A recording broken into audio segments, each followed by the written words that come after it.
understanding if people are going to be taking on more territory and it will be more of a full-time job. I totally understand the pay increase.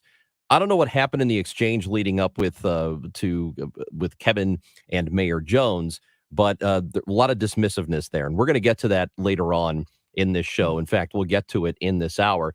One of the big items of news from today, Amy, has nothing to do with politics Yeah. or actual news. It is a sports thing, but it's the kind of sports news that transcends everything else.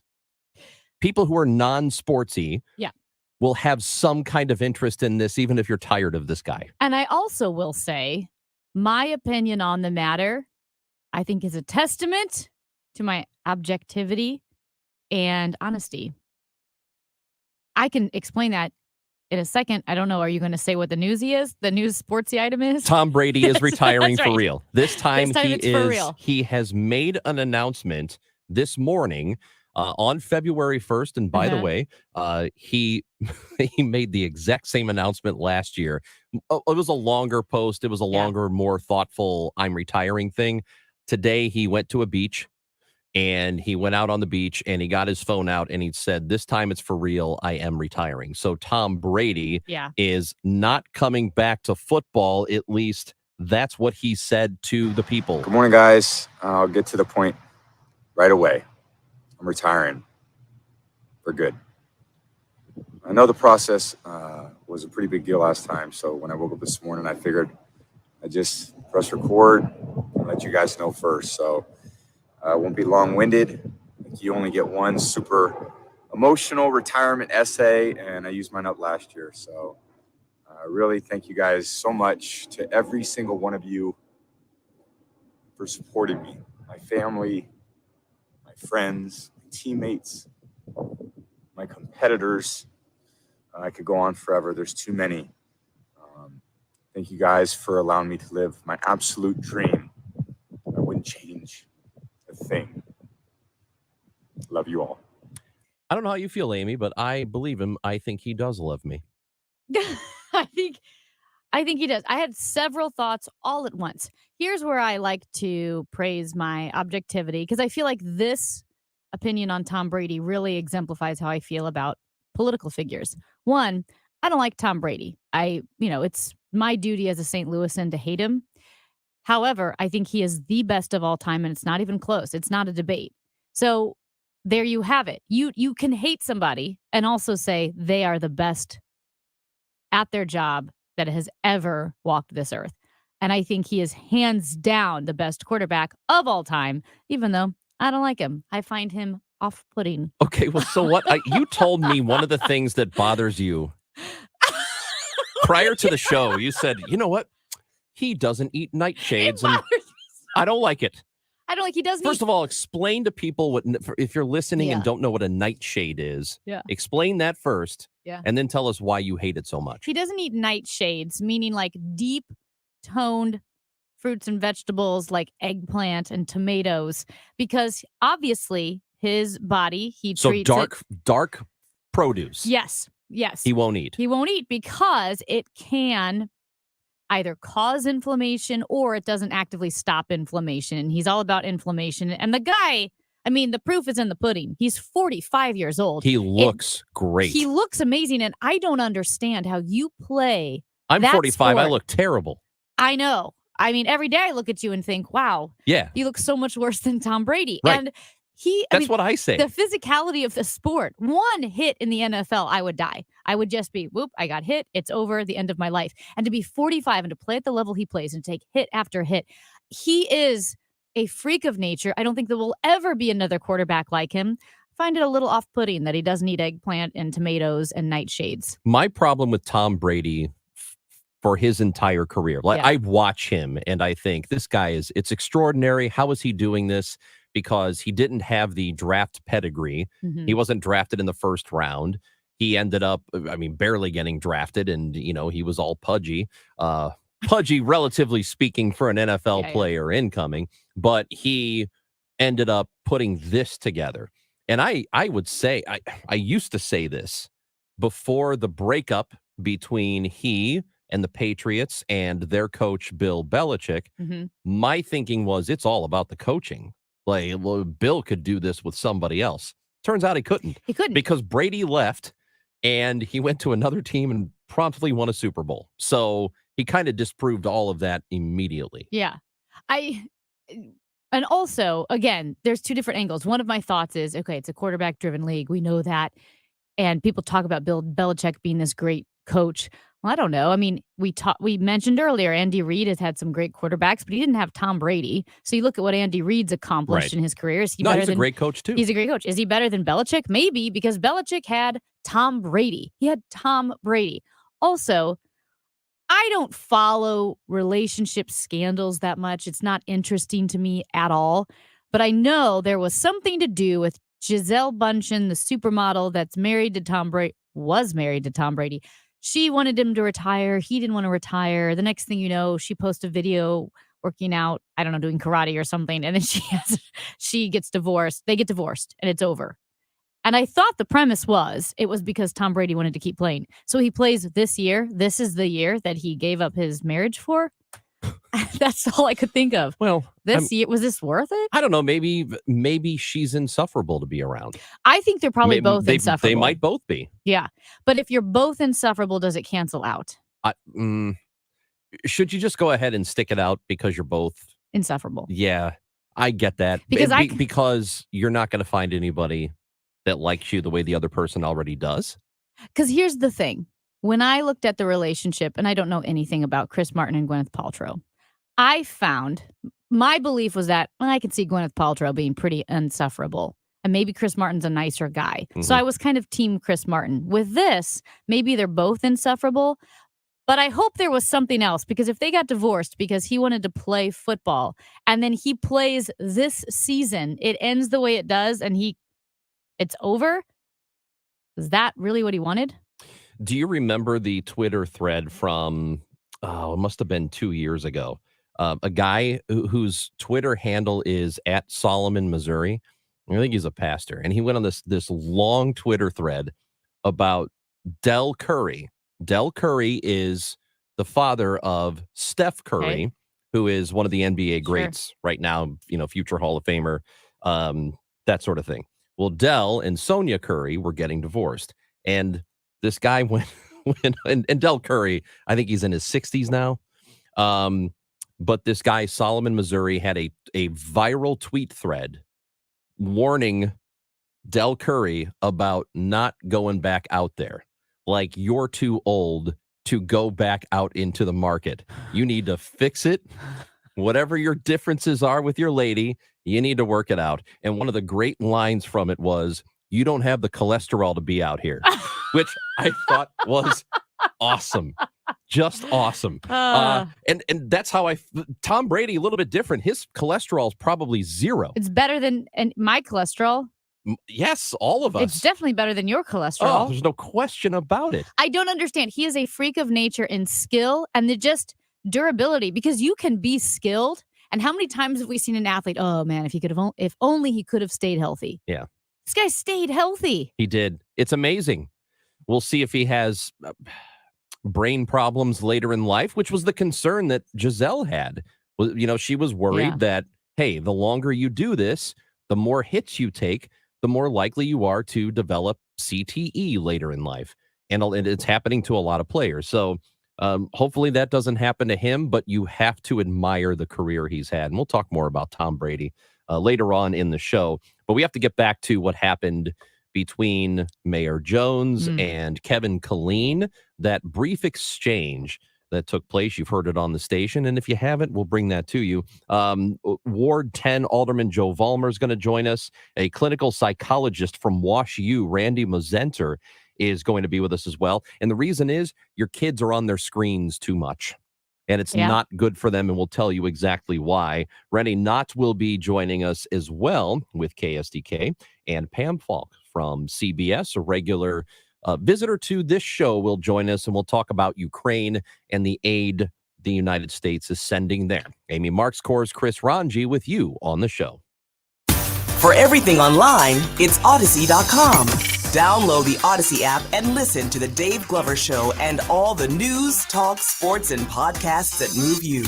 Odyssey, that's AUDACY. All right, with the severe cold weather we've received, remember, furnaces aren't made or sized to handle this type of extreme temperatures. Your house isn't built for this extreme weather. You're going to feel it, so don't panic, don't overspend. But if you've experienced uncomfort, I can't say the word. If you've been uncomfortable in your house for at least a couple, 3, 4, 5 years, you need to call me. Don't base your call on the extreme cold weather we just experienced. But if you like your furnace checked, just to make sure, call me, Bart Inman. Remember, as always, just one easy number, Missouri and Illinois, 314-293-2600. That's Bart Inman, 314-293-2600. Do the internet thing, Bart Inman. That's Bart with a B, Inman with an I. Congress has authorized trillions in new spending, along with doubling the size of the IRS agency in just the last few months. Do you think that is by accident? No, it is with a purpose, to go after small businesses, employees, and individuals who have not filed or paid their taxes. If this is you, don't panic, just call. Hi, this is Lance Drury with the Lance Drury Law Firm in St. Louis.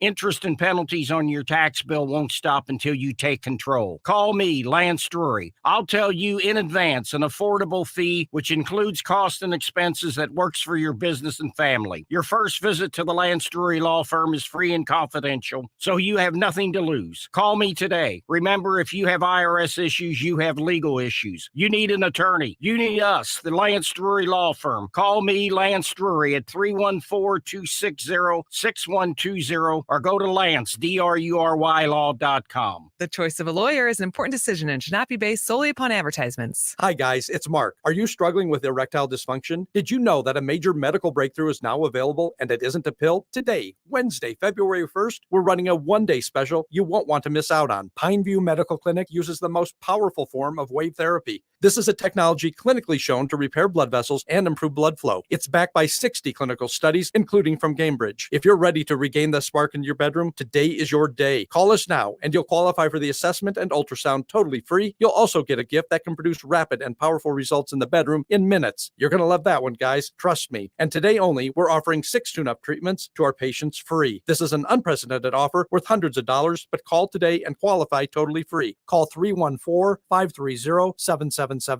That's 314-530-7777. Guys, put a stop to your erectile dysfunction and get your life back. Call Pineview Medical Clinic now to qualify. This offer ends today, Wednesday, 314-530-7777. Nearly a century of informing, entertaining, and serving St. Louis. KMOX.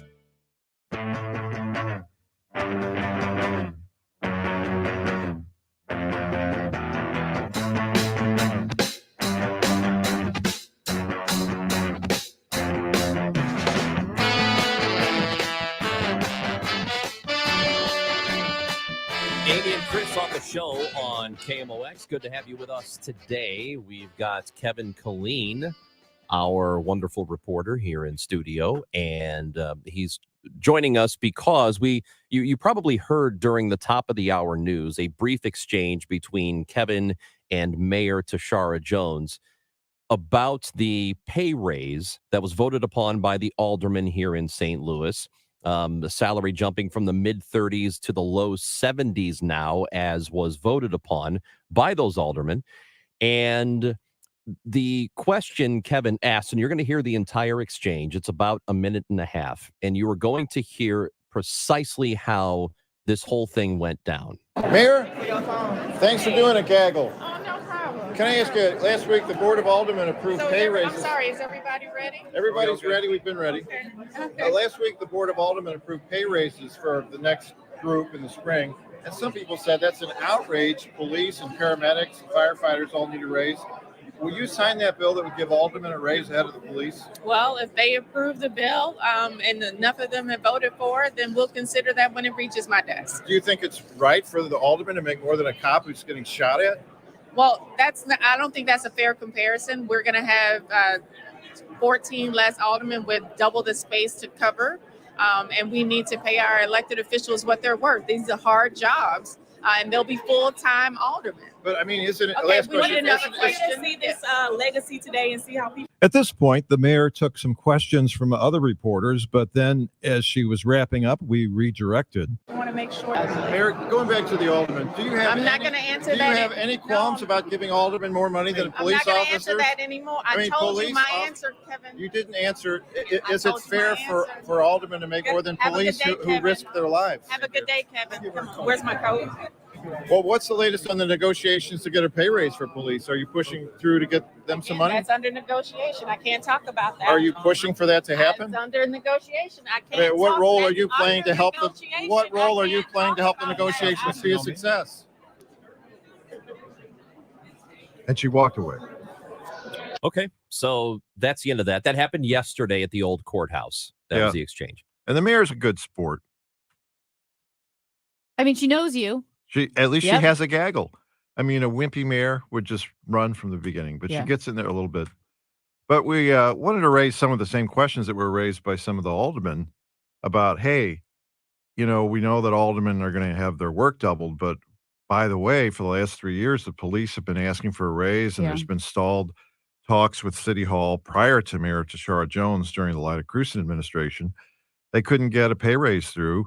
Cops are leaving in droves. They're Mhm. short more than 100 officers. There's arguably a public safety crisis in the city because of a shortage of officers. Why is it more urgent to get the politicians a raise than the police officers who are out there, risking their life?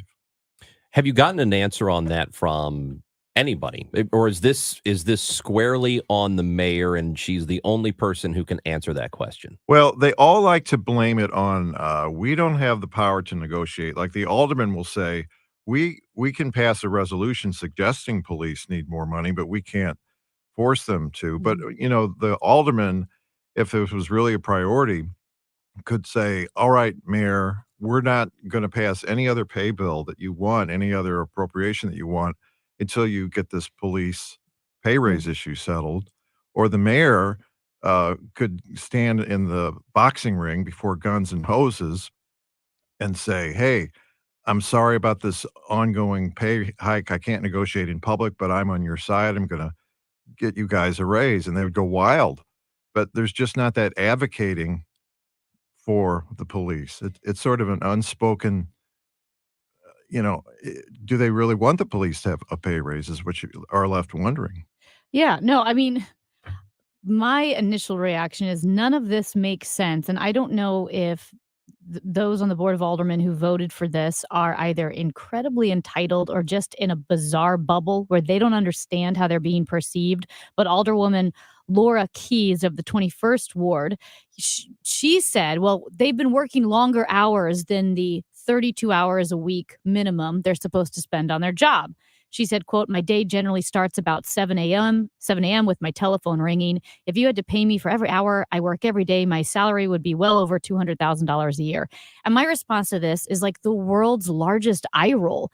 Everybody works more than their allotted hours say. I know your Well, job. not everybody. Your job never ends, Kevin. I can name a lot of people in my life Actually, who I are would say constantly the working. aldermen work much harder than Kevin Killeen. I'll give him that. Yeah. Yeah, And they for work much harder. 35,000, see, Yeah. I don't agree with Amy on this at all.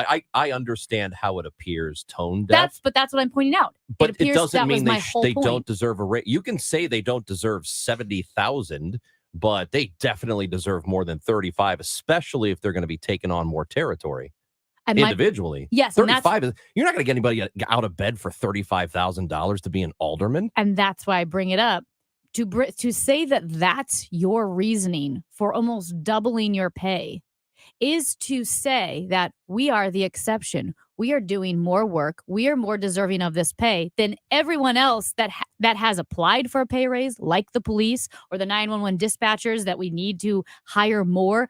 We're more deserving of this because we're doing all of this work. I mean, that's her argument. That's her big argument is this same argument that she's been working longer hours than that and deserves more. Well, there's nothing special to that argument. There are a lot of people who can make that argument. But it What we doesn't want to mean they know shouldn't is get the raise. no, but what we want to know is why did you prioritize that raise over the police department? Well, it could be all done at once. But it hasn't. And I don't know what the objection is to raising police pay. But that's the question. Well, I don't know if the aldermen are necessarily objecting to it either. Here's the thing. The aldermen and the police aren't represented by the same union. There's a union that's negotiating with City Hall to get a police raise, and the aldermen can just vote their own raise. They're their own union. So they aren't coupled together. But I don't know. It's just interesting that the mayor in the past, I'm trying to figure out where she is in the police, because in this whole exchange, I guess you could sum it down to the word evasion. There's sort of an evasiveness to saying, I can't talk about what I want for the police because it's a negotiation. In the past, she has said St. Louis has enough police per capita when this issue was brought up about the shortage based on the low pay. She has said that when her son would drive from the city of St. Louis to Clayton, her teenage son, she would follow him because she was concerned about the police. So in her world, the police are there for our public safety, but they're also considered a threat. So I think that it's hard to understand, well, what is her ultimate feeling about the police? Are the police a force for good in the city of St. Louis? Do we need to build them up, or do we need to keep them weak? Yeah, that's something I can't answer. I don't know. And I understand why people of color feel that way. There's a history behind it, a decades-long history. So I get it. I don't live like that. We don't live like that. So, but I don't know what her ultimate feeling is. And I also don't know if is she really precluded from giving an opinion on that because there's a negotiation going on. I don't have an answer to that. I don't know. Yeah, that's not written anywhere. Kevin, thank you. Thank you. We love it when you pop in. Well, it's insufferable, but it's no, it is not. Amy is. I am fair. too. No, I heard you. That's your word of the day. It is. You're listening to the show. It's insufferable. I consider myself sort of a student of life. What's on Dave Glover's mind? I've noticed recently that we are going through a reset spiritually. But if that's going to go away in large measures, it's going to be replaced with something. Even if it's just, I am God, I am Dave, yes. I am this, I can do it all. Like we're going through weird times, and the people who either never had religion or have given it up are looking to replace it with something. And I just think that's fascinating. The Dave Glover Show, weekdays beginning at 1 on KMOX. Hey guys, Glover here, and I see clearly thanks to Doctors Birdie and Malhotra, and you can too. Go to youridoc.com today or call 314-966-5000. The choice of a lawyer is an important decision and should not be based solely on advertisements. At Underlaw, we're looking for brave clients who've been injured and are ready to stand beside us in our fight to improve the safety of our community. Call Underlaw Personal Injury Lawyers at 314 or 618 $9 Need bucks? With Jackson Hewitt, don't wait weeks for the IRS to send your tax refund. Come in today for up to $3,500 with a no-interest, no-fee refund advance loan when you file your taxes at Jackson Hewitt. For eligible clients, loans by Republic Bank and Trust Company. Details at jacksonhewitt.com. Black History Month has officially begun.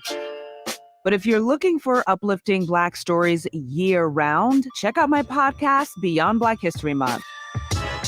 I'm Fami Redwood, and with this year being the 50th anniversary of hip-hop, there will be lots of stories with all the icons. Hip-hop was something that was just the most creative thing ever because it was just born really out of nothing. Listen and subscribe to Beyond Black History Month on the Odyssey app or wherever you get your podcast from. I'm Debbie Monterey with your news update.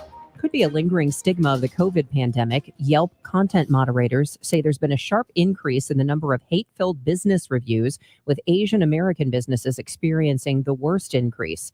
Turkey's president has reaffirmed that Turkey will not allow Sweden to join NATO as long as it permits protests desecrating Islam's holy book, the Quran.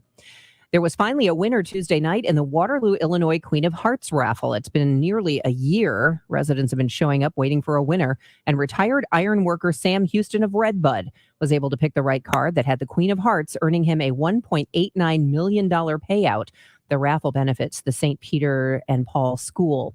Cost of living index ranks St. Louis as the most affordable of the nation's top 25 largest metros. New York City, the most expensive. Taking a look at the roadways, we do have a stalled vehicle 55 northbound past Imperial, Maine, and that's off to the right shoulder. There's a crash 270 southbound at 370, and that has the two left lanes closed. There's also a stalled vehicle 270 westbound at 367. The two right lanes are closed.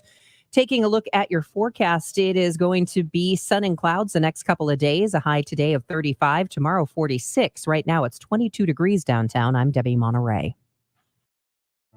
Hi, this is Ken. And Laurie Heisey of Heisey Advisory Group. We're dedicated to helping individuals and families work toward their financial goals. Join us Sundays at 9:30 a.m. for Your Retirement Highway. Investment advisory services by individuals through AE Wealth Management, LLC.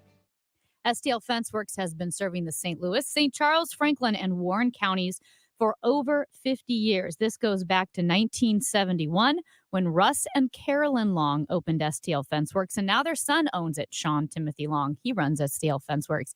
And that's really important. I mean, we talk about family, we talk about friends, we talk about accountability, knowing the people you're working with. St. Louis STL FenceWorks embodies all of that. They have great craftsmanship. They have quality service. They have affordability, and they are committed to that. They're committed to a customer-first approach in everything they do. That's why they have a lifetime warranty on all of their deck and fence products that surpasses anything else in the industry. And we've had some snow, we've had some ice. Just throw it out there if you want to bookmark stlfenceworks.com. They also have fully insured commercial snow and ice removal. So they are there for you in bad weather, in good weather. They can help remove the snow and ice. They can also build a beautiful deck or fence at deeply discounted prices. We're talking pre-pandemic costs. They have all the materials on hand right now. So if you need to get something done, STL FenceWorks, they can do it for you. STLFenceWorks.com. Broadcasting from the Underlying Tree Lawyers. GetJim.com studios. KMOX.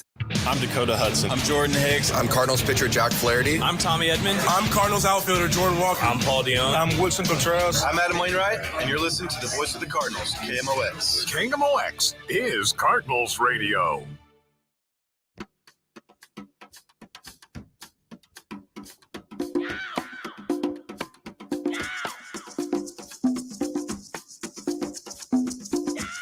Amy and Chris on the show on KMOX. Good morning. Glad to have you with us today. We just discussed the exchange between our very own Kevin Killeen and Mayor Tashara Jones in regard to the aldermanic pay increase, which was voted upon by the aldermen. It was not a unanimous vote, but clearly that vote went the way of the aldermen who have voted themselves a pay raise. To talk about that and some other issues going on, it is Alderman for Ward 10 here in the city of St. Louis. Joe Vollmer is joining us on the show on the guest line. Good morning, Joe. How are you doing? I'm doing well. Thank you, Chris and Amy. Hello to both of you. Thanks for having me on. So let's start with this vote. We know it passed. We know it now moves to the mayor's desk. You voted against it, correct?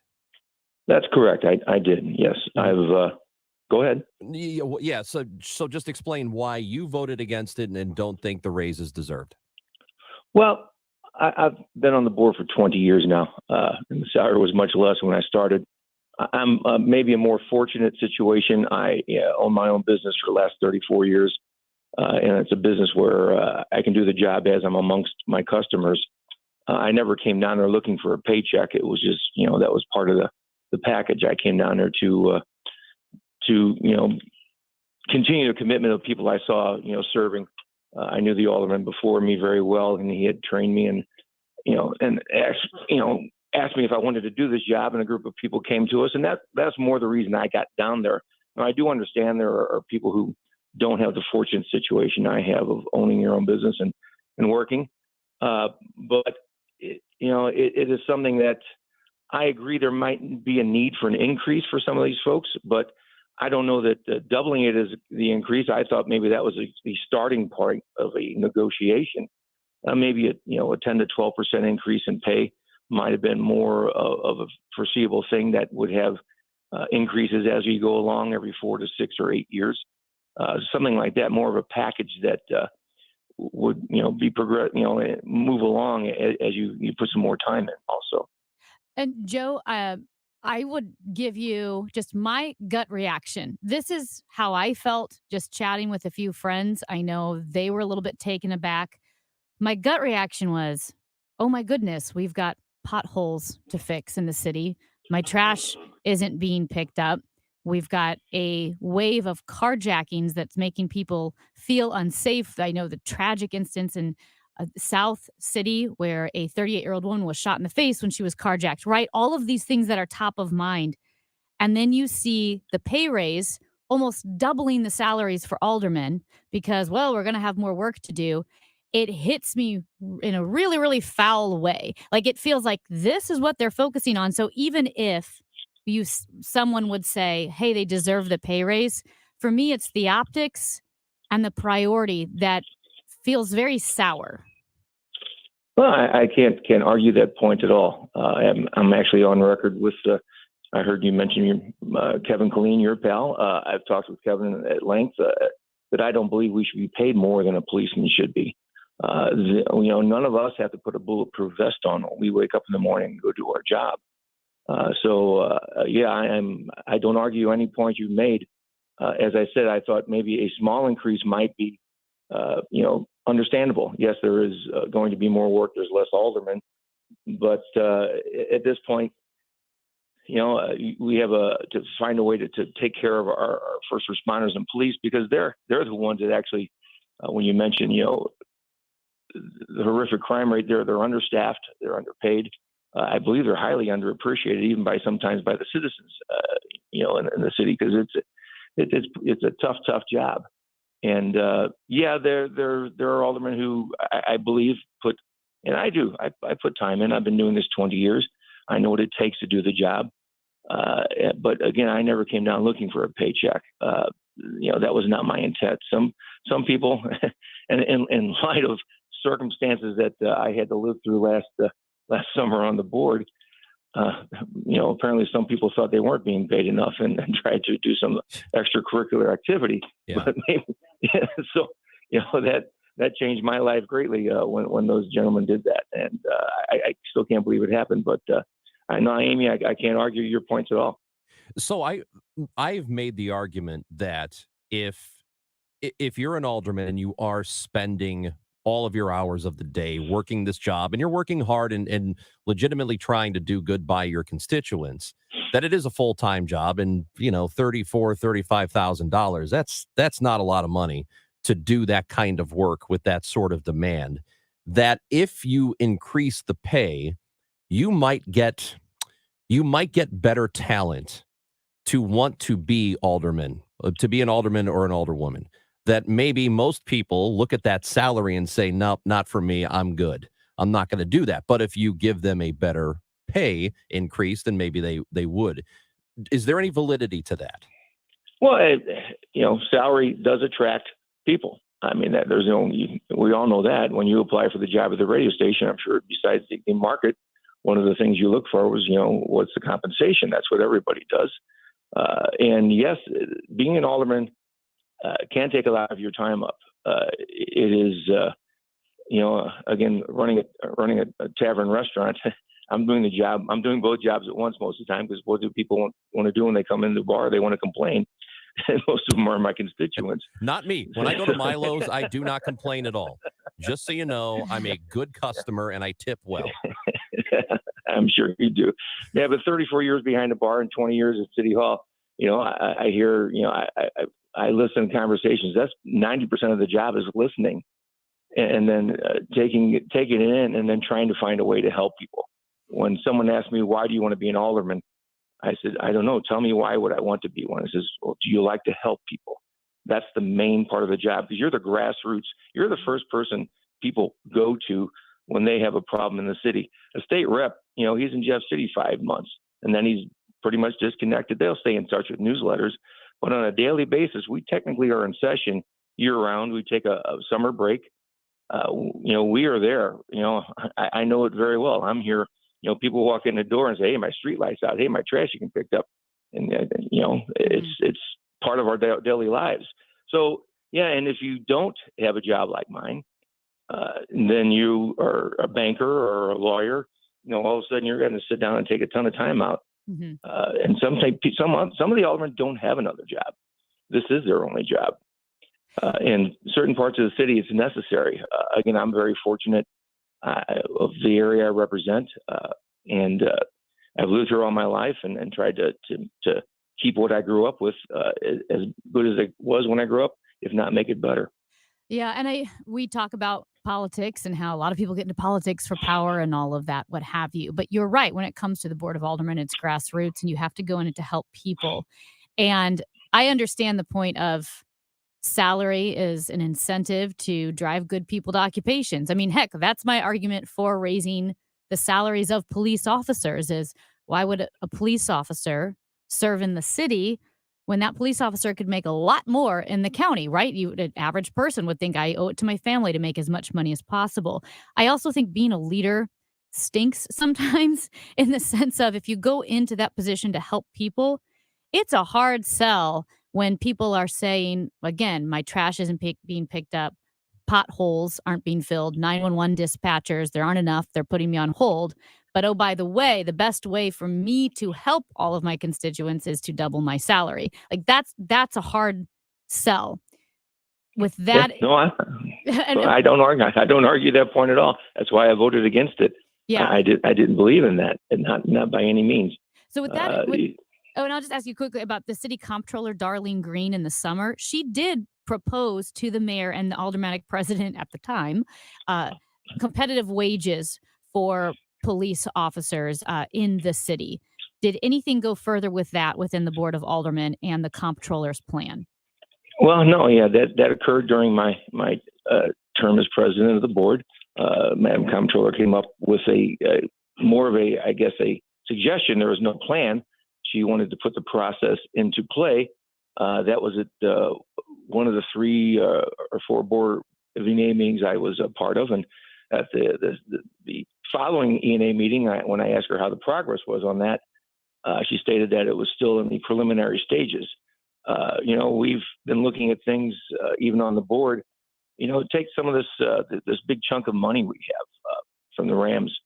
What would it take to give the police a 15 to 18% increase every year now? And if you took a big chunk of this millions of dollars, could you put that into a high yield account and let it, make the money to pay the police, not just give them a one-time bump, but an annual, invest this money and put it towards an annual stipend for the police force to give them more pay. That's one of the things, as opposed to this throwing this money into the air and letting everybody have it for a year or two, to do some long-term investment with it that will benefit all of us. Joe Vollmer is the alderman for Ward 10 here in the city of St. Louis. We kind of went long with the pay raise stuff. I think we were wanting to get into the 1% earning tax with you and the lawsuit. So I guess quickly, let's just cover a really important topic in 30 seconds. Now you sound like my wife. Yeah, right. And hurry up. So I've said this so many times, Joe. How many times I got to tell you? So your thoughts, Joe? Well, I mean, you have one of the more complex issues as far as city financing. I mean, 36% of our budget is based on the earnings tax. Basically, that pays for the police force. And COVID turned this upside down. And the complex issue, if you read through the 17-page order from the court and the 50 pages of briefs that the parties have filed, which I've been scanning and trying to go through, it is quite complex. If we would appeal this, I believe, I almost think the collector has to appeal this to try and get some grip on what's going to happen, because, I think their impact could be between $25 to $50 million lost revenue a year for the city if a lawsuit, beyond the current one goes into effect. And, the collector of revenue does have a statutory, his job is to make sure the city functions and collect taxes. Now, were these collected improperly or improperly? So one judge says yes, one judge says no. So I believe an appeal probably is a necessary way to go forth and see what we come up with. But if not, we have to get very brilliant. Where do we make up that revenue? Do we go to real estate taxes? Do we go to sales taxes? What other, how do we find a way to implement that? That's the big question of the day. See, I think you did something to chew on. Yeah. Joe, you did that succinctly. You did it. We solved a major problem in a minute. So, well, I'm married to an Italian woman, so I learned how to think on my feet quick. Very good. Joe Vollmer, thanks for your time today. And we'll see. All right, my pleasure. Anytime. Chris, right, Amy, real quick. I just want to make this make this clear. Is it bocce or bocce? Well, do you go bowling or bowling? It's bocce. Thank you. See, and I said it was bocce, and I had a buddy who was like, absolutely not. It is not. It's bocce. And he fucked me on this. Technically they say it's bocce. Yeah. And I can, if you want to do a segment on that, there's a 2-minute segment on how that name actually came about sometime. Actually, yes, we will have you. We will have you back, and we will talk about bocce ball. All right. Then we can go bowling. Sometimes easier. Yes. Gross. All right. Thank you, Joe. Well, my pleasure. Anytime, guys. Thank you again. That is Joe Vollmer, 10th Ward Alderman in the city of St. Louis. I knew it was bocce ball. I knew it. I kept trying to tell my buddy, and he's a liar. I believe you. I don't know that I've ever said it that often. I don't remember what I've said. Yes. My grandparents had a bocce set, and we played in the backyard all the time. And when I went away to college, this dude was like, no, it's bocce. I'm like, I'm telling you it's bocce. And we would have this argument. And then he would have the argument with me after college. And I said, dude, I am telling you, Italians are telling me it's bocce. He said, nope, I'm telling you they are wrong because that's not how they say it in other parts of the country. I'm like, all right, well, never mind. So it made me doubt myself, but now we have confirmation I was right. Okay. Amy Marks Kors and Chris Ranji on the show. Well, Chris, I know you don't own a business, but if you happen to own a business that had 5 or more employees, and if that business happened to survive the past few years with everything that the COVID pandemic has thrown at you, well, I've got good news. You could be eligible to receive a payroll tax rebate of up to $26,000 per employee. That's right. So if you're a business owner, listen up. This is not a loan, and there's nothing that you'll have to pay back later. It really is a refund of your taxes. And it's tax season, the most stressful time of the year. Well, the team at getrefunds.com can help you out and help relieve some of that stress because the team of tax attorneys that they've put together are highly trained in this little-known payroll tax refund program, and they've already returned $1 billion to businesses, and they can help you too. They do all of the work with this. There's no charge up front. They simply share a percentage of the cash that they get for you. And businesses of all types can qualify. So even if you took PPP, even if you're a nonprofit, even if you saw an increase in sales, you might be eligible. To find out if your business qualifies, just go to getrefunds.com. Balance of Nature, changing the world one life at a time. I'm in my early 60s. I can't tell you how good I feel all day, especially because I work about a 12-and-a-half-hour shift. I mean, I get up at 4 and I'm at work at 5:30. The afternoons, I would start to kind of lag a little bit, start slowing down. Well, within a day or two, I was not lagging. I had energy. I mean, I was singing and, kind of dancing around a little bit. And I mean, the only thing I changed was Balance of Nature. That's no lie. That's the truth. I mean, I see it in the commercials and I believe it because I live it. Start your journey to better health with Balance of Nature. Call 1-800-246-8751 or go to balanceofnature.com to get 35% off your first preferred order. That's 1-800-246-8751. Go to balanceofnature.com or call 1-800-246-8751 and get this special offer by using discount code ARCH. Track your blood donations right from the palm of your hand and stay updated on special promotions. Download the American Red Cross Blood Donor app today. To learn more, go to redcross.org. Back to the show. Yeah, the show on KMOX. Did you see that thing? I can't believe it. Something is obviously wrong. This is a joke, right? Oh my God. Are you freaking kidding me? No way. You gotta be kidding me. Don't feel bad. There's no way you could have known that. Now, did you see this with Chris and Amy on the show? Hey, Ranj, did you see this, that Tom Brady retired? Yeah. Oh, yeah, you did see this. Yeah, we talked about it. Oh, that's right. Where were you You know, 40 minutes ago? I must not have been paying attention. Okay, I know you saw that. I don't know if you saw this, though. Tom Brady is the highest paid NFL player of all time. He's coming in at $333 million. In this is salary? salary. Salary, okay. This is not including endorsements or his broadcasting deal. That is, Which is- I'm guessing, is going to kick into play pretty darn soon. I can't imagine it's going to be great, but anyway, go ahead. You mean his broadcasting? Yeah, I don't Yeah. expect much. For $350 He's million. he's not a good personality, so I just don't think he's going to be great Yeah. at this job. Okay, I agree. Do you know who's number 2? Number 2, highest paid NFL player in Ever? NFL history, salary, not endorsements. Well, it's got to be a quarterback. Do you want me to give you a hint? It's got to be a quarterback, right? The top 10 are all quarterbacks. I would say Peyton. Is it Peyton Manning? It is not. Oh, interesting. Aaron Rodgers. Oh, that makes sense. Aaron That makes Rodgers sense. is number 2. I don't know why I'm dismissive of him. Not that we're going to go down the whole list, but can you guess number 3? Peyton Manning. No. I'm going to keep guessing Peyton Manning until it's him. Okay.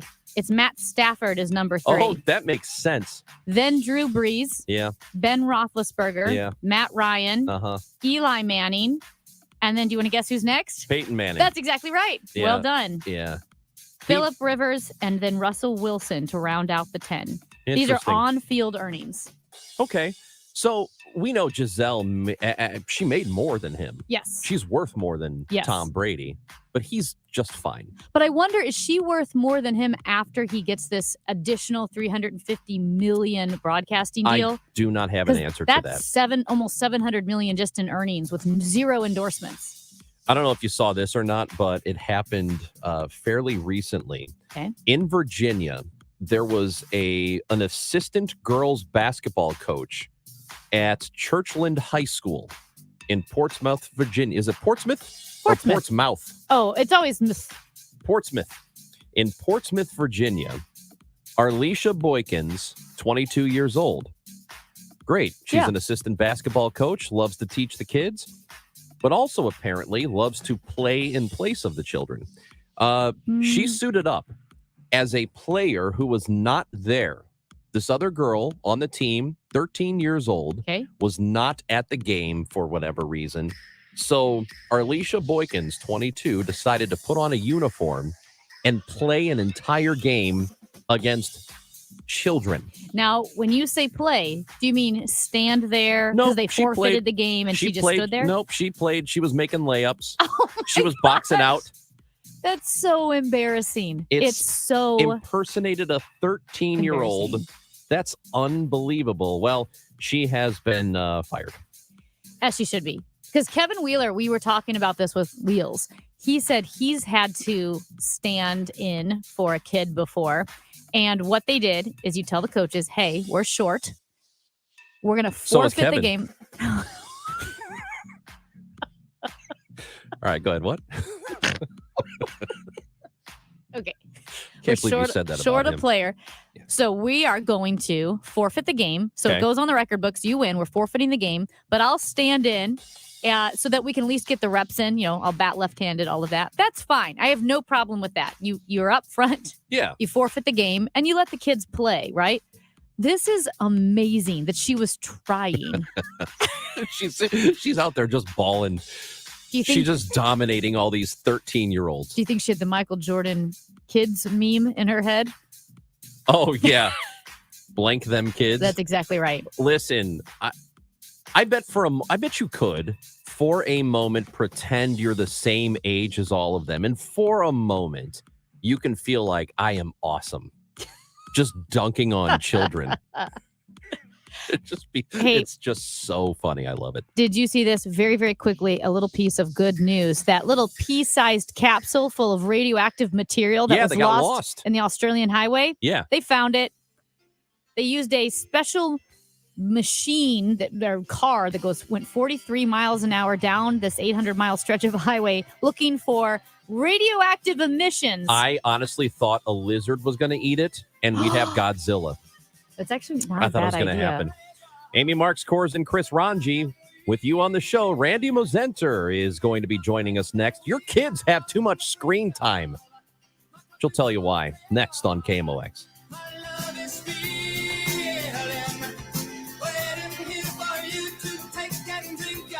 Hi, this is Brian with Velocity Home Buyers, and I buy houses cash. If you own a house and want to sell it fast at a fair price, call me at 314-782-5555. I can pay cash and close in as little as 7 days. I buy houses in any condition and any price range in the St. Louis area. I'm a private real estate investor who buys several houses a month, and I want to buy more. I buy inherited houses, divorced houses, behind in payment houses. I even buy my tenant won't pay me the rent houses. Do you own a house that needs updating, but you don't have the time or money for it? Great, because I love buying outdated houses. I buy vacant houses, behind on taxes houses, and foreclosure houses. If you own a house and want to sell it fast, call me at 314-782-5555. That's 314-782-5555. Let's face it, credit cards are pretty much a necessity. New tires for the car? Oh, here's my card. I order takeout, here's my card. And most of us just accept the high interest rates credit cards charge as a necessary evil. What are you going to do? Get a low fixed rate credit card consolidation loan from Lightstream from $5,000 to $100,000 and pay off those credit card balances. Apply online and you could get your money as soon as the day you apply. The average credit card company charges over 19% APR. But with Lightstream, you can get a fixed rate as low as 7.99% APR with autopay and excellent credit. Now I can pay off my high-interest credit cards and save money with a much lower rate. Apply today at lightstream.com/radio and get an additional interest rate discount. That's lightstream.com/radio. Lightstream.com/radio. Subject to credit approval. Rates range from 7.99% APR to 23.99% APR and includes 0.5% autopay discount. Lowest rate requires excellent credit. Terms and conditions apply and offers are subject to change without notice. Visit lightstream.com/radio for more information. KMOX, KECK HD2, K254CR, St. Louis. The legendary voice of St. Louis, KMOX. Always live on the free Odyssey app. Download Upside and start getting cash back wherever you roll. It's like having your own hype man. Get an average of 17% cash back at restaurants. Oh, it's dinner time. Average of 13% on groceries. Get those groceries. 10 cents per gallon average cash back on gas. It's go time. Plus, cash back at participating convenience stores too. Stacks on stacks. Users can earn hundreds of dollars a year, 3 times more than other apps. Upside, show me that money. All right, we get it. It's easy. Just sign up for the free Upside app and start getting cash back for doing you. Download the free Upside app and use promo code DOYOU for an extra $10 cash back on your first purchase of $10 or more. That's promo code DOYOU for an extra $10 on the free Upside app. Get cash back for doing you with the free app from Upside. Mid-America's most trusted source for news. KMOX. At 11 o'clock, it's a sunny sky, 28 degrees downtown at the Arch. I'm Michael Calhoun. Our top story this hour is just in. St. Louis Public Schools announces a new superintendent. Dr. Keisha Scarlett has worked in the Seattle Public Schools for 24 years and has been assistant superintendent of academics there since 2021. The FBI is searching President Biden's beach house in Delaware. President Biden's personal lawyer, Bob Bauer, says in a statement that FBI agents are conducting a planned search today of the president's Rehoboth Beach vacation home as part of its investigation into the potential mishandling of classified documents. The search follows one on January 20th at Biden's Wilmington, Delaware home that lasted 13 hours, during which agents took possession of documents with classified markings and some of Biden's handwritten notes. Bauer says the president has agreed to cooperate with the Justice Department, which initiated a probe when attorneys for Biden uncovered classified documents on November 2nd, while closing an old think tank office at the Penn Biden Center. There's been no immediate word on what might have been found. Jennifer King, Washington. Sam Page is jump-starting a county commission aimed at reducing crime again. The morning announcement was much like his previous one back in September of 19, when Dr. Page regathered the St. Louis County Crime Commission after being dormant since the 1970s. He even told the same story about walking a crime scene where a 3-year-old accidentally shot himself. He repeated his question, why is this happening? The commission was put on hold when the pandemic shut everything down. The Old County Ordinance says the Crime Commission shall consist of a county executive, county council chair, the prosecuting attorney, presiding judge, director of Criminal Justice Center, a pair of citizens, and an appointed county elected official. Dr. Page says the first meeting will be held February 23rd. Stuart McMillan, KMOX News. Quarterback Tom Brady is retiring again. The 45-year-old winner of 7 Super Bowls for New England and Tampa says this time it's for good. Brady posted a 50-second video on social media suggesting the move will come without the pomp and circumstance this time. You only get one super emotional retirement essay, and I used mine up last year. So really thank you guys so much, to every single one of you, for supporting me, my family, my friends, my teammates, my competitors. A whole list of music icons are nominated for the 2023 class in the Rock and Roll Hall of Fame. George Michael is on the ballot for the very first time.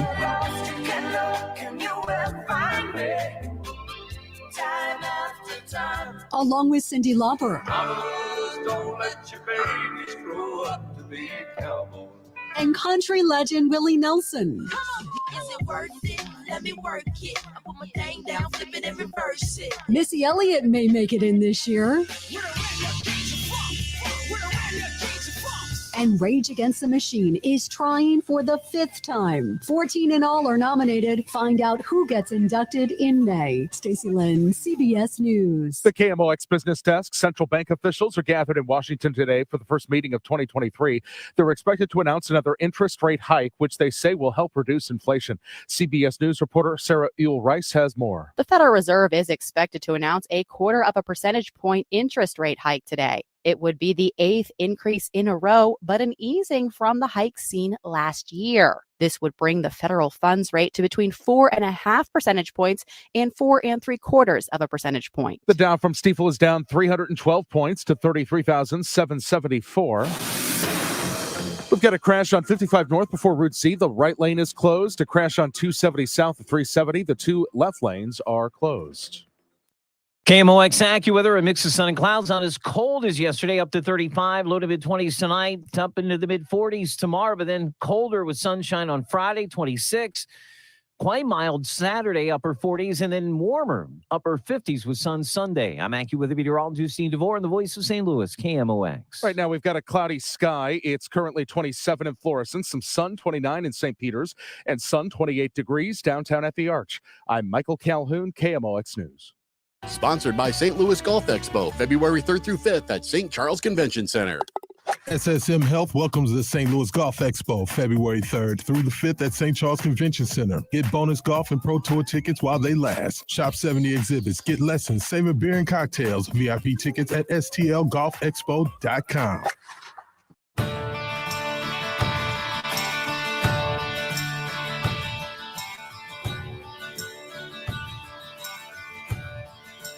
It's the show on KMOX. Amy Marks, Kors, and Chris Ranji. Hello, and good to have you with us. Hour 2 of the program today.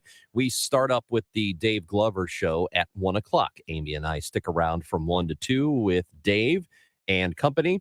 But right now, just saw a piece recently about screen time and children spending too much time on their screens. In fact, infants, the earlier you start on screens all the time is bad for your development. And I think we can all surmise that to be the case. But to give us some actual background to it and some research behind it, Randy Mosenter is a clinical psychologist at Washington University here in St. Louis and Barnes Jewish Hospital. And Randy joins us on KMOX. Good morning to you, Randy. Good morning. How are you? We are doing very well. And I just saw the piece on CNN a couple of days ago. And I mean, it's intuitive, right? That if you're spending too much time on a screen, it's not good, but it's particularly bad the younger you are. Right. And this study was really interesting. It was an international research study, kind of all over the world, including here in Boston. And they followed kids from 400 kids from 1 to 9 years old. And they asked their parents about screen time. They examined their brain's electrical activity at 18 months. And they also collected information through neuropsychological testing, teacher and parent questionnaires, etc., specifically looking at executive functioning, which is higher level brain development, cognitive functioning, how you do in school, all of those kinds of things. When we're talking about executive functioning and the young brain that is developing, I think in my mind, I picture brain development more as not physical, but just kind of like the skills of thinking. But are we actually talking the physical makeup of the brain and the ability of the brain to fire synapses even when they're younger? Yeah, because what we're talking, and I think this is a lot of confusion. Everything mental is physical. So we have this idea that mental capability, whatever that is not physical. Everything is physical, whether we're talking about anxiety or depression or attention span or ability to learn. There's a physical brain component. And we know that young children, infants, young children, have what we call a highly plastic brain, which means that it's very adaptable and it's very changeable. And the amount of growth and change when you're very young is faster than any time much later. And the study found evidence that screen time in infancy can lead to behavioral problems later on in childhood. Okay? So what they found was every hour of increased screen time in infancy was associated with decreased measures of attention and executive functioning at age 9. That's quite a statement. The other thing they found, and remember, they're looking at physiological brain activity as well as parents' reports and teachers' reports, and neuropsychological testing measures functioning. So that's, the kind of tests that sometimes you have in school, like IQ tests, but also looking at all these other kinds of things that we used to use before we had CAT scans and MRIs and PET scans.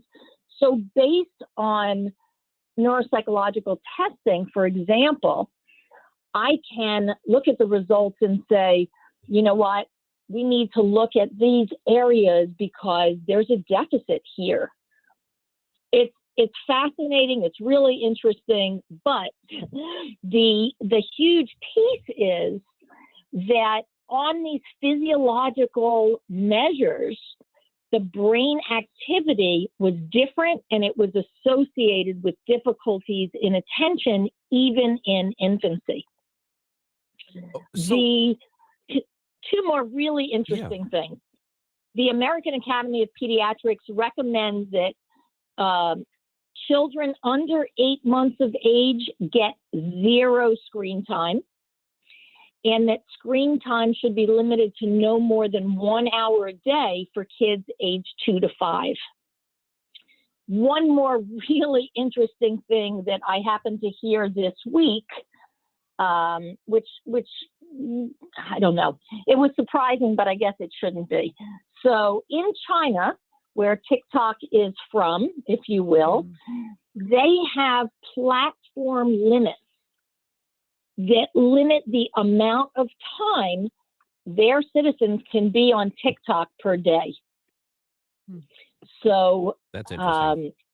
Because they believe that it is, it's bad. It's bad for brain development. It's bad for kids. I'm sure it's not so great for adults. But again, that developing brain is very, very suggestible in a physical way.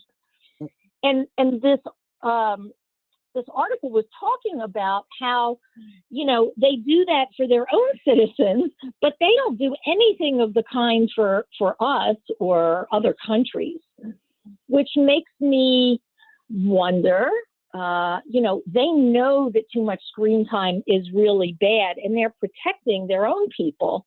But like so many things, they're less motivated to be public about that and to put those safeguards in place. Talking with clinical psychologist Randy Mosenter on KMOX. So we know is there something specific about screens as opposed to other kinds of stimulus that are bad, or is it just what tends to be on the screens that's bad for the kids? Yeah, they're really talking about the former.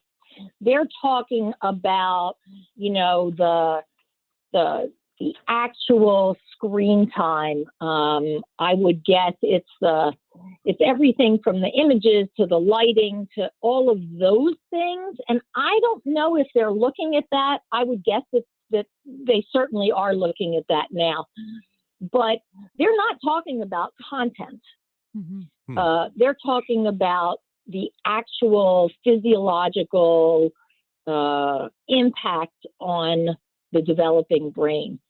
We certainly also know, it's common sense, it's no secret, and there's definitely research, to substantiate that kids that are spending all of their time on screens are not interacting with other kids. They're not learning, a lot of the tasks of childhood regarding interpersonal skills and coping and stress management and all kinds of other things if they're just plugged in to a screen all the time. And I think it's different than TV. I was thinking about that, because TV is totally passive. Yes. Right? Yeah. But, yes. The screen time stuff, it can be passive, but it can also be highly interactive. And I don't know what the impact of that might be as well. What we do know, and I'm sure you've all seen this, toddlers know how to use a smartphone. Yeah. Toddlers know how to watch a video and, all kinds of other things. I'm sure we've seen 2 and 3-year-olds, with a parent's phone, doing that. And, it suggests that for short periods of time, it's fine, but not for prolonged periods of time.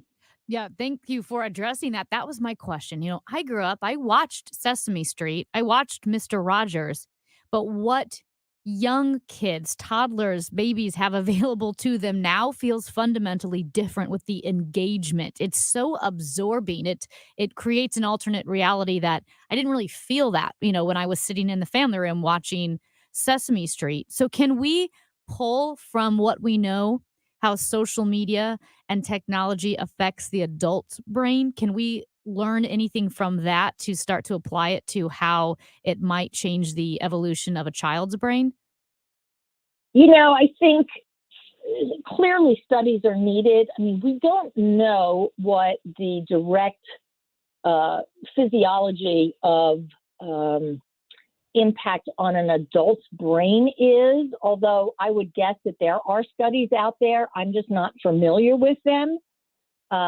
But we also know that an adult brain is much less affected. It's much less malleable than a child brain. What we do see with older kids and adults is this obsession with, watching, being on social media, thinking that, everybody else has a better life and is doing more things than we are. And it's easy to turn to screens or games or whatever in lieu of interacting with other people. Yeah. I think the other thing is, kids see their parents on their phones all the time. And, I think it sends a really strong message. And I think it depends. If you're eating dinner with your family and you're on your phone at the same time, that's probably a really bad message. If you have your phone with you and you're watching TV with the family or playing a game or whatever, and you say to your child, I'm really sorry, I'm getting a call, I need to take this. That's a very different message than, I have to be interacting with my screen all the time, even though I'm doing something else. Last thing for you, what I wonder is for parents of very young kids, and you're talking, like you said, there should be no screen time for anybody 8 months or younger, and only an hour. 18 months is what the 18, American 18 Academy. months. I thought you said 8. Okay, so 18 months. Now, Yeah. if that's the case, a lot of parents will use that screen time as, look, I mean, the kid's got some stimulus. He's not crying. He's not, doing other things or causing problems in the house. And so this is a very easy way for me to get them to settle down or Right. whatever. What do you say to parents who feel that way, who finally they get a breather because the kid's on a screen? So what do you say to them? I mean, I think you show them the research. You tell them that this has always been a big problem. A lot of parents would use TV as a babysitter, and again, I think within reason, it's you have to deal with the real world, and you have to deal with being able to do what you need to do. I think with parents working from home more and trying to juggle so many demands, it's a big problem. But I would challenge people to find other things. Maybe there's a puzzle, maybe there's a game, maybe there's, what did kids do to amuse themselves before we had all of this? And I think that's really important. Yeah. Dr. Mosenter, we appreciate your time today. Thank you for the great information, and hopefully parents can take something away from this. We really appreciate it today. Thanks so much. Have a good day. You too. That is Dr. Randy Mosenter, clinical psychologist at Wash U and BJC. We have an update on the traffic. If you are out and about or about to be out and about, there is an accident on the Page overpass over 170.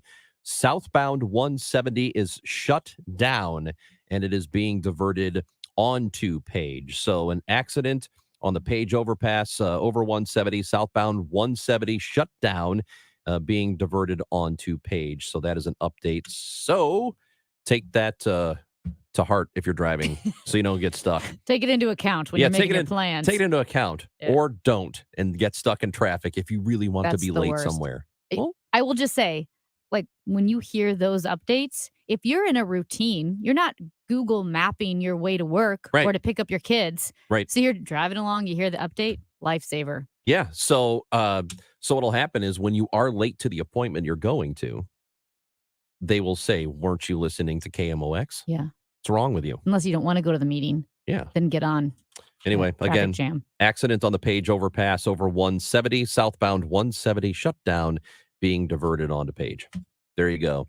That's your information for you. Amy's got a gripe. She's going to tell us about it when we come back on the show. Tomorrow night at 8, it's the St. Louis City Soccer Report. Nick Gantner and Jen Cease Gansner recap the Florida leg of City SC's training camp. You'll hear from the members of the team and those covering the MLS. Tomorrow night at 8 on America's Sports Voice, KMOX. Hi, this is Charlie Brennan. If you have a stone foundation in your basement that needs tuck pointing, now is a great time to get that taken care of by calling Morelli Tuck Pointing. What's tuck pointing? It's the removal of old mortar with the replacement of new mortar on a wall or a chimney. That mortar can become loose, missing, deeply eroded. And that's what happened last year at our house. As a result, water came into our home through the front room ceiling. The Morelli team tuck pointed and spot tuck pointed the outside wall and the chimney last August. Morelli then cleaned the job site, left the work area spotless. We could not have been happier with the work performed by the Morelli team. Morelli has won the Better Business Bureau's Torch Award and the Angie's List Super Service Award every year since 2005. Check out their reviews on the Google and Better Business Bureau websites for a free inspection and estimate. 314-645-1387, underlaw.com. The choice of a lawyer is an important decision and should not be based solely on advertisements. At Underlaw, we take on the establishment and challenge corporations to be better for the safety of our community. Call Underlaw Personal Injury Lawyers at 314 or 618 $9 million. The federal government is hiring 87,000 new IRS employees and enforcement agents. Make no mistake, with spending out of control, they're looking to collect revenue. The first target will be you. If you have not paid your taxes or filed them in years, let me help you get that target off your back. Hi, this is Lance Drury with the Lance Drury Law Firm here in St. Louis. So if you have unfiled returns, wage levies, bank levies, or tax liens, now's the time to call the Lance Drury Law Firm before the IRS calls you. Your consultation is free, so don't put it off. The Lance Drury Law Firm focuses solely on tax resolution law. It's all we do. And if you have IRS problems, you have legal problems. Let us use our tax law resolution experience to guide you and work on your custom resolution plan. Call now. It's free and confidential. Call me, Lance Drury, at 314-260-6120 or go to Lance, DRURY law.com. The choice of a lawyer is an important decision and should not be based solely upon advertisements. KMOX celebrates Black History Month, honoring Black icons. Reverend Dr. Martin Luther King Jr. was a Baptist preacher and the face of the civil rights movement of the 1950s until his death. He led one of the first civil rights movements. Today, the Martin Luther King Jr. Memorial on the National Mall in Washington, D.C. stands as a reminder of his dedication for human rights for all. KMOX, celebrating Black artists, athletes, and trailblazers all month long. More at KMOX.com. When you hire your local CertaPro painters, you get the power of doing it right. Detailed project proposals, excellent customer service, and trusted professionals who get the job done on time and on budget. The power of experience. We're kings of the scaffolding and pros with the stucco. We've been there, done that. Get your project started at CertaPro.com and get the power of pro. Each CertaPro painter's business is independently owned and operated. All the news and all that matters to you. The voice of St. Louis, KMOX.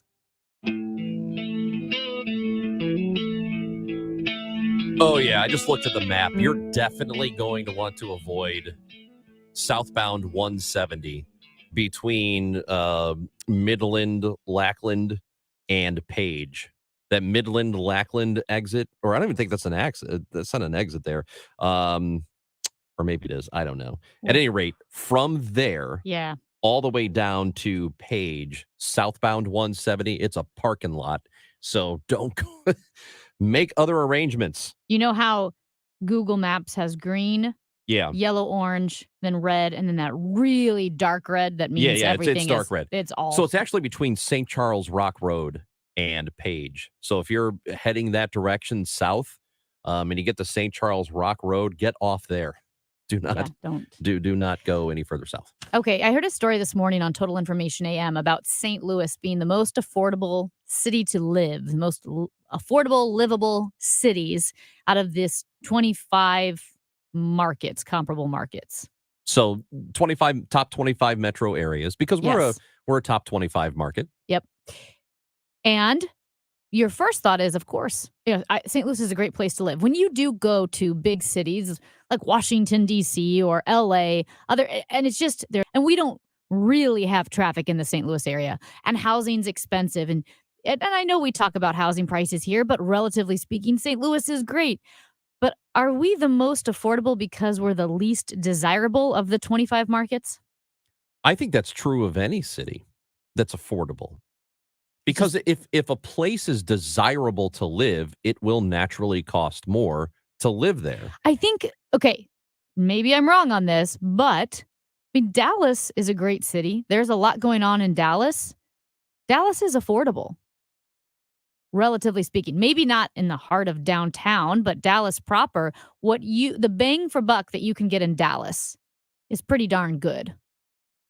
The square foot, the price per square foot for your home in that Dallas area, there are a lot of big homes out there, partly because they're a little bit more affordable than they are here.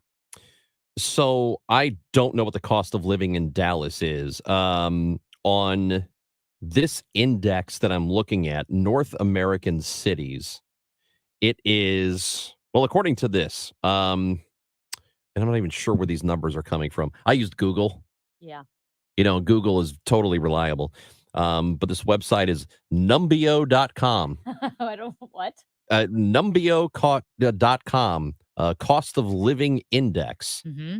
Dallas is the 27th most expensive on this list. So am I just wrong? Am I looking at old numbers? Am I wrong? I don't know because the most expensive cities, Hamilton, Bermuda, Santa Barbara, California, Honolulu, New York, San Francisco, Seattle, Oakland, Anchorage, which makes sense because, getting supplies to Anchorage is a pain.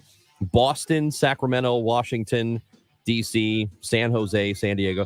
So, I don't know. St. Louis is not anywhere near the top of that. I can't even find it on the list, to be honest. But I think there's a desirability issue. Places are expensive when people want to live there.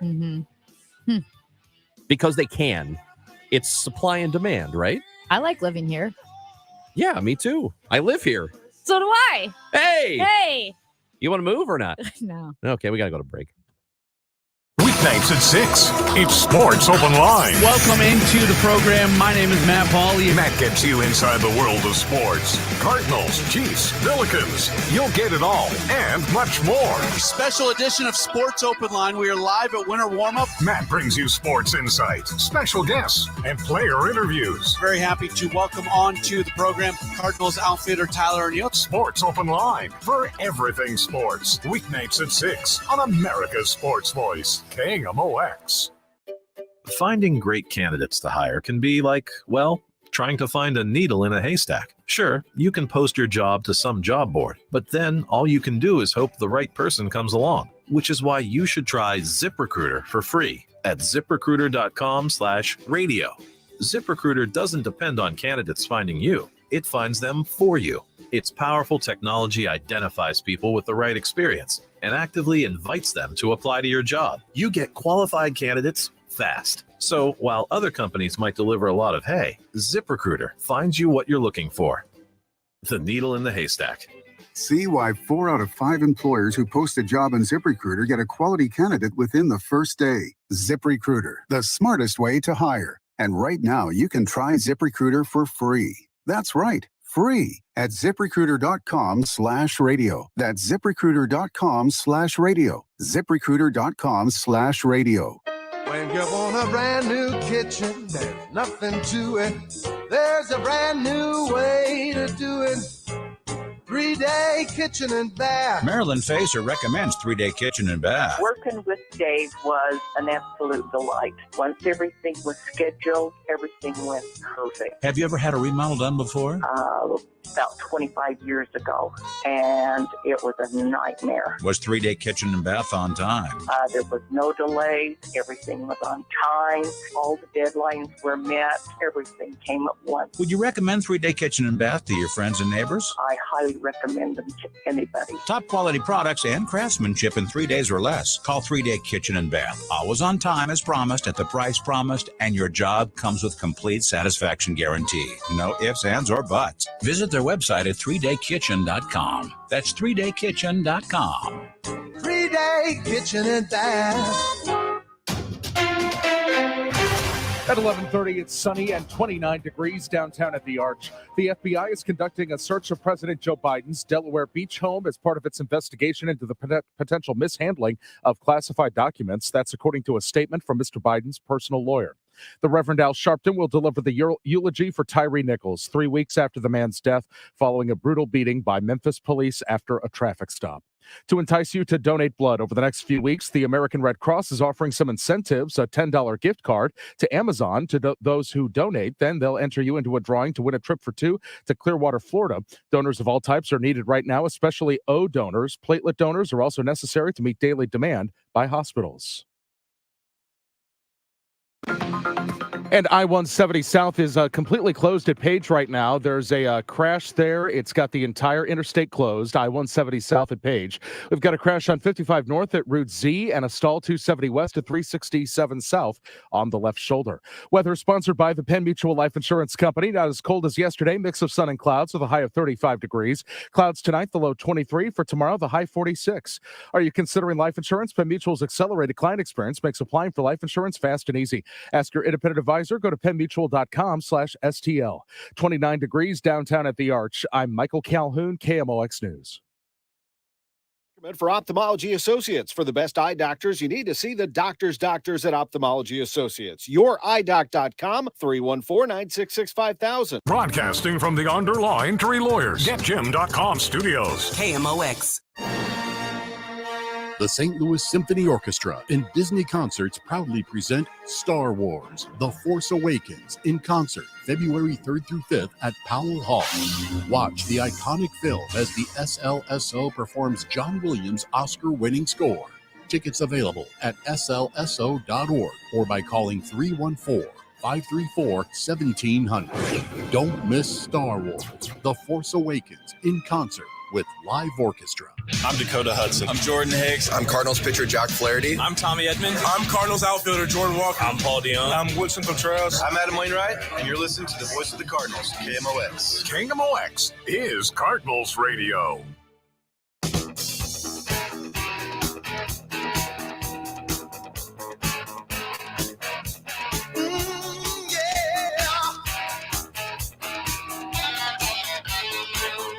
Chris Ranji, Amy Mark scores. And Chris? You want to complain about something, I know. I mentioned it before the last segment, but there was a traffic incident. Yeah. Southbound 170 avoided between St. Charles Rock Road and Page. It's bad.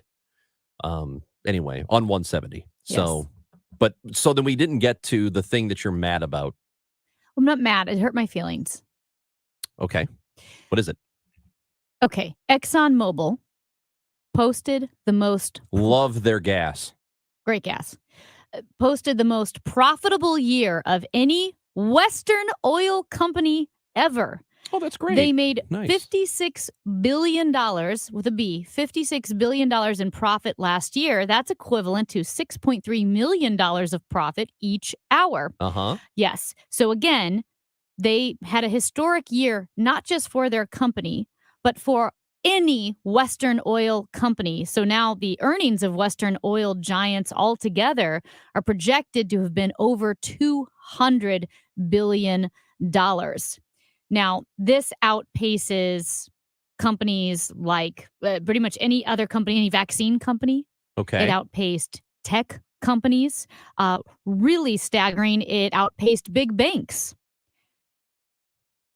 Earlier this year, we paid a lot of money for gas. I remember driving to Duluth, Minnesota in June. And when we were in Illinois, I was paying $5-something for gas. Also, I used to joke, gas could be $1 million and I would still get it because what are you going to do? Not go to work, not see your parents? I actually planned some of my trips to visit my parents. I mean, they're not terribly far, but say 45, 55-minute drive down the highway. That's a lot of gas. You know, you're planning it going, okay, I'm going to be strategic because I'm just blowing through the gas here. This is costing a lot of money. I really noticed it. I am pro-business, and I love to see businesses make profits and do well, but this hurts my feelings. How did ExxonMobil post the most profitable year in the history of Western oil companies while families were struggling to make ends meet and were cutting into not just luxury activities like, well, we're not going to go on a vacation this year. We're not going to buy as many presents. But some were struggling to put food on the table because everything was so expensive.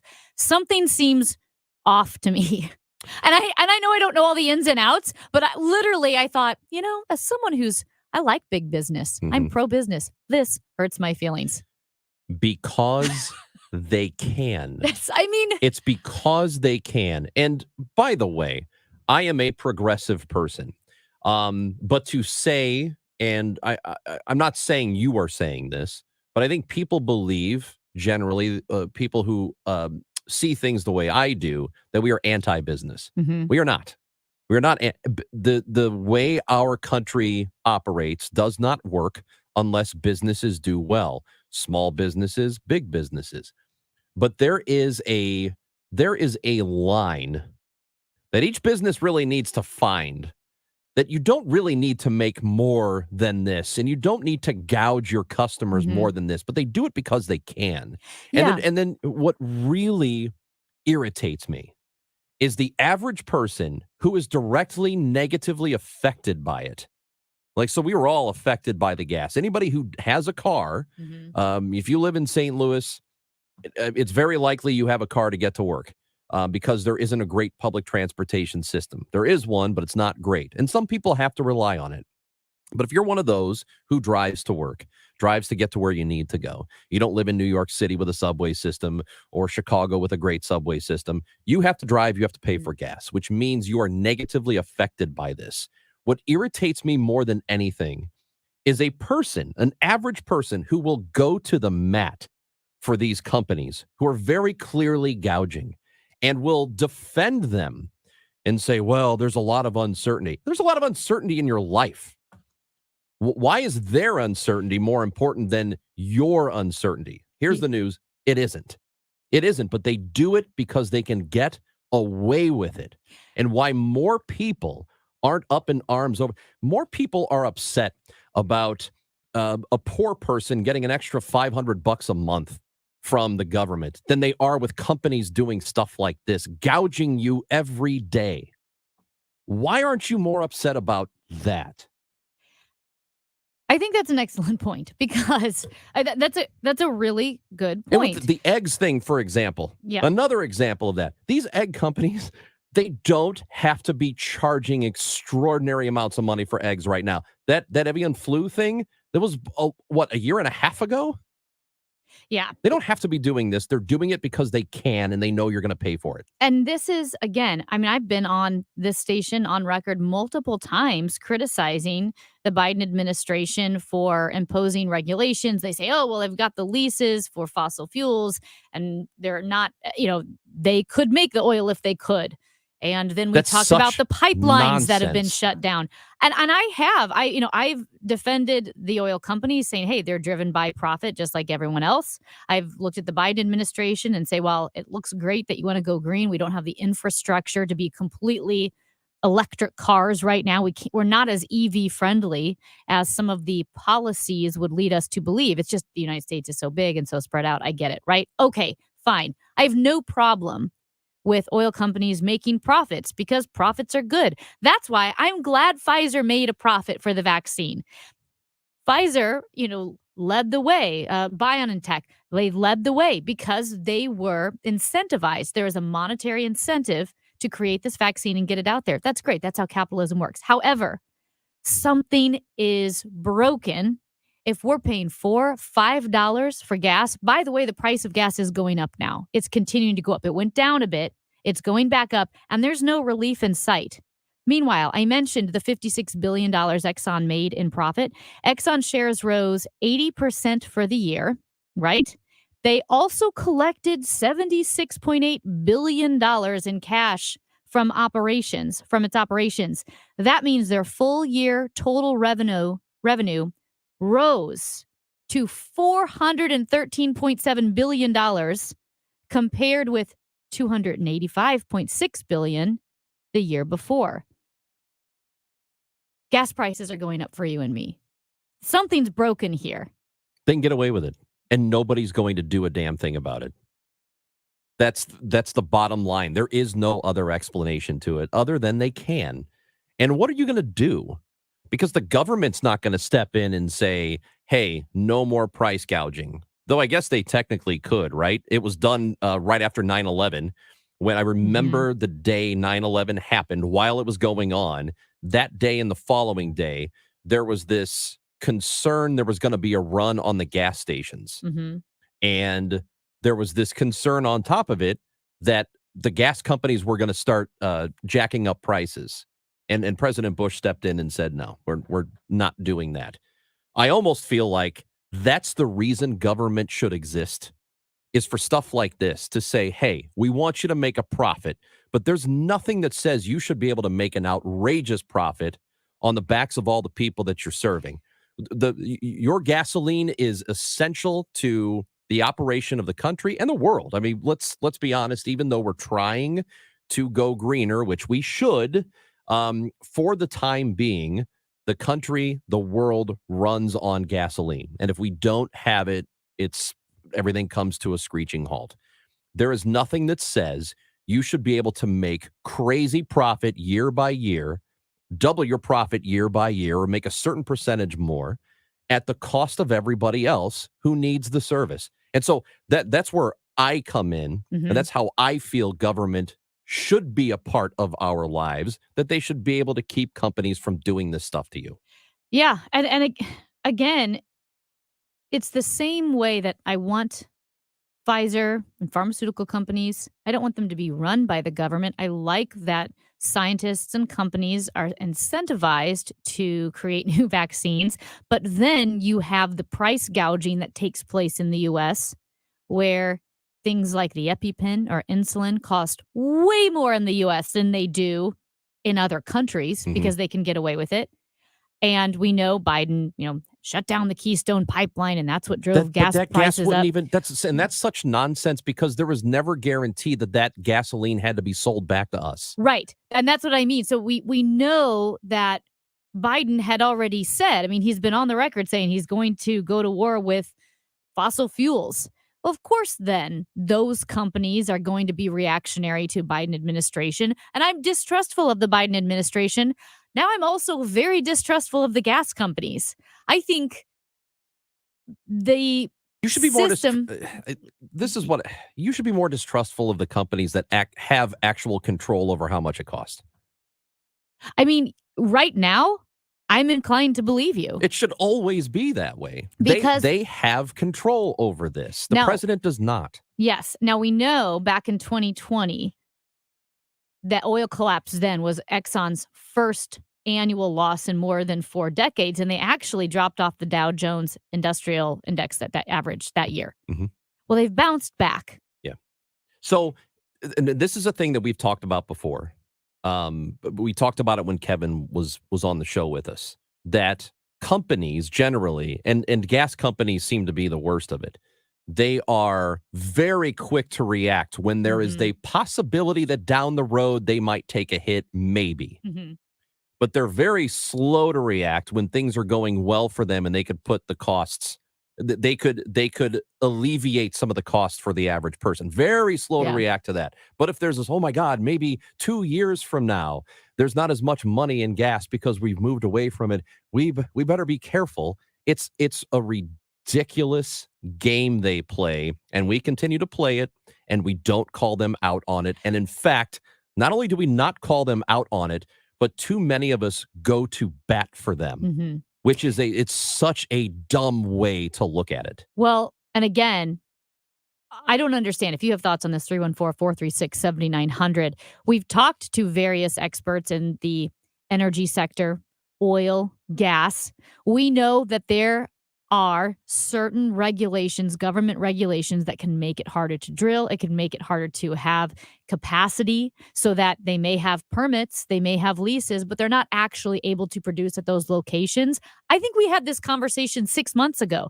This is why gas prices are going up, because even though the leases and the permits are there, it's very difficult for the gas companies to produce oil. We're just making excuses for them. But that's all we're doing. In this same story here, when you look at the profits, Exxon itself said one reason we made such great profits is expanded capacity and production. So which one is it?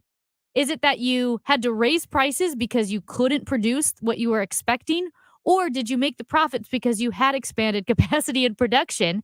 I will say, I don't believe anybody. None of it makes sense. None of this should surprise anybody. That a company is doing what it believes is in its best interest. And when it's and that's fine. A company should do that. You should look out for yourselves. But when you provide a service that is it's not a luxury.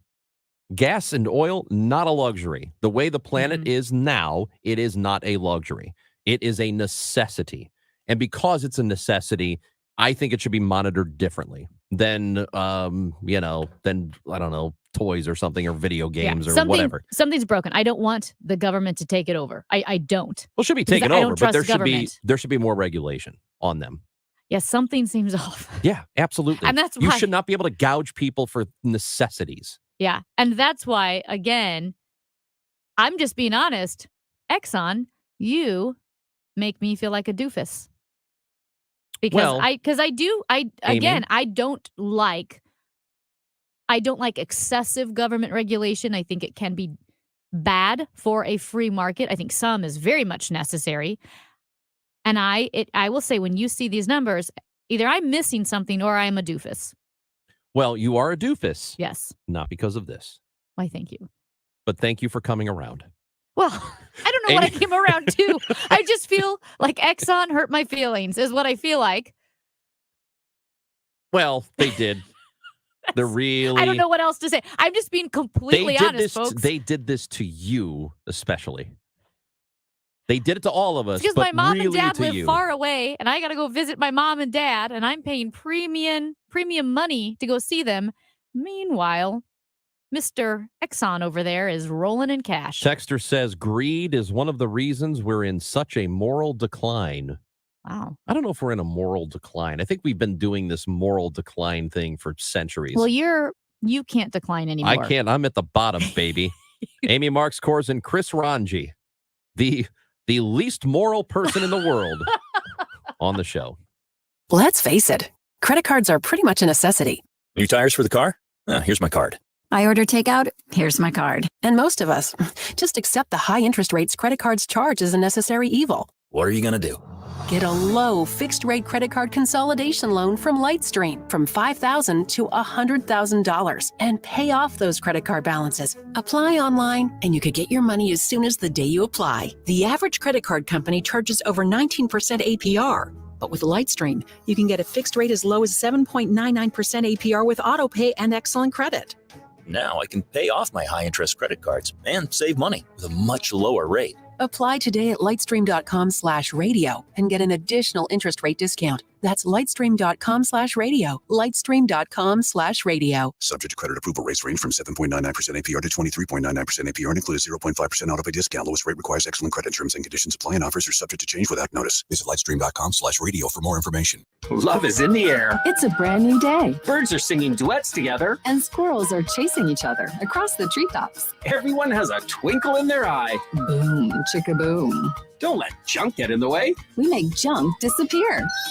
All you have to do is point. Call 1-800-GOT-JUNK. And you'll be back to your old self again. We've got magic in our fingertips. And that's why everyone starts dancing. Call 1-800-GOT-JUNK. Or visit 1-800-GOTJUNK.com. Men suffering from erectile dysfunction or PE, regardless of age or past medical history, you'll see instant results on your first visit at Paramount Men's Medical Center. And for a limited time, your initial consultation and first treatment are totally free. Call now, 314-720-8081. The choice of a lawyer is an important decision and should not be based solely on advertisements. When companies decide to take shortcuts, the safety of our families are at risk. At Underlaw, we find and expose those shortcuts. Call Underlaw Personal Injury Lawyers at 314 or 618 $9 More Amy, more Chris. What is this weird show? The Show on KMOX.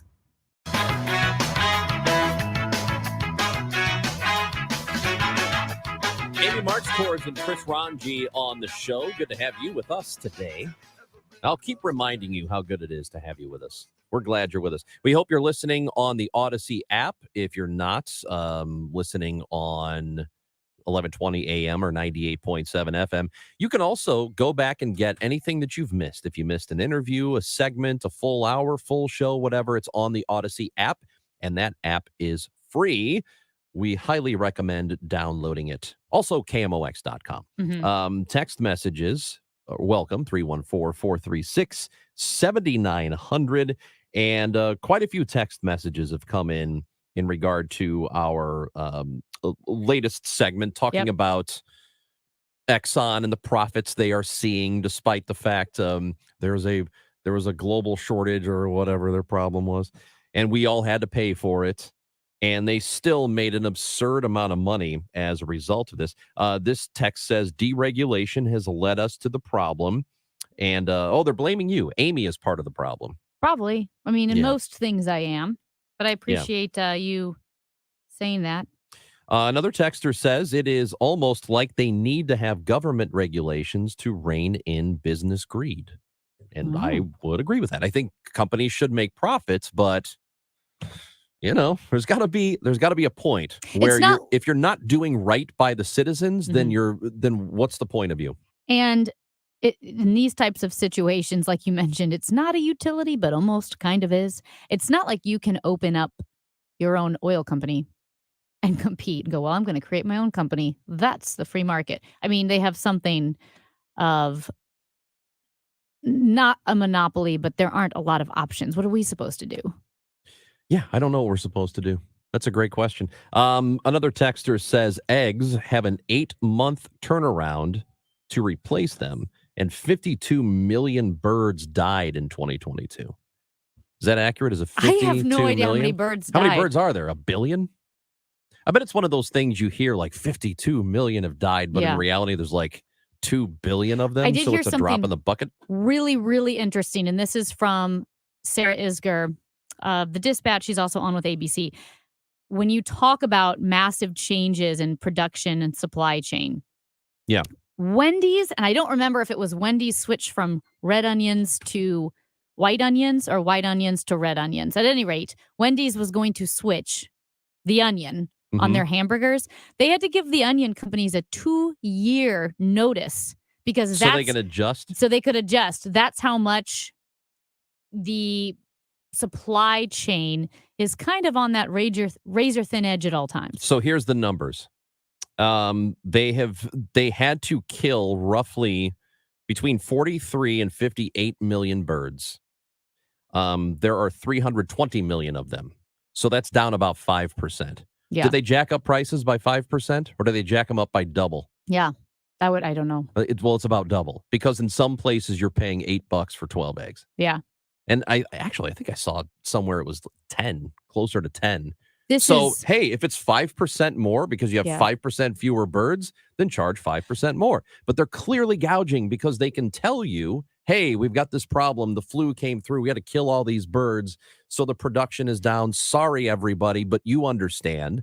And then they don't charge you by 5% more. It's 100 or 75% more. And we just go along with it because we're dumb. I think the one thing that could come out of this is maybe people demand a little bit more of companies. I hope there's not an overcorrection. Again, I'm reluctant. I drag my feet when it comes to government involvement and regulation because government likes power. I mean, greed is everywhere, whether it's a power move or a money move within companies, right? So you drag your feet. However, I wonder if there's going to be more push for accountability when it comes to businesses, their ability to just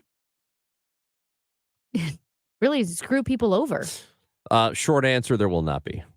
You don't feel any hope? No, there's not going to be more accountability. I mean, there is a rise in populism on both sides of the aisle right now.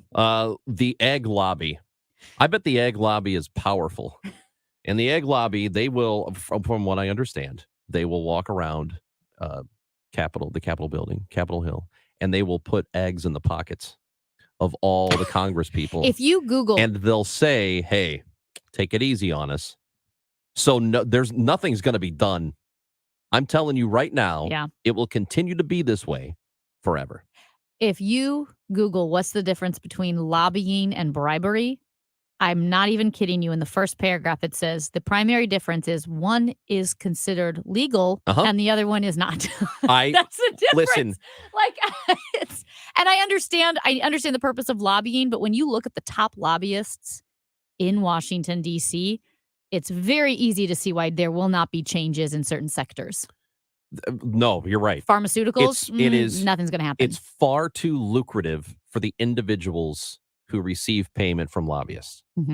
That'll never, ever change. There should be a law. I would almost think that we are, and I get it too. I fully understand that there are some causes that need to have people represent them to go to Congress and say, look, man, we need you to go to bat for us.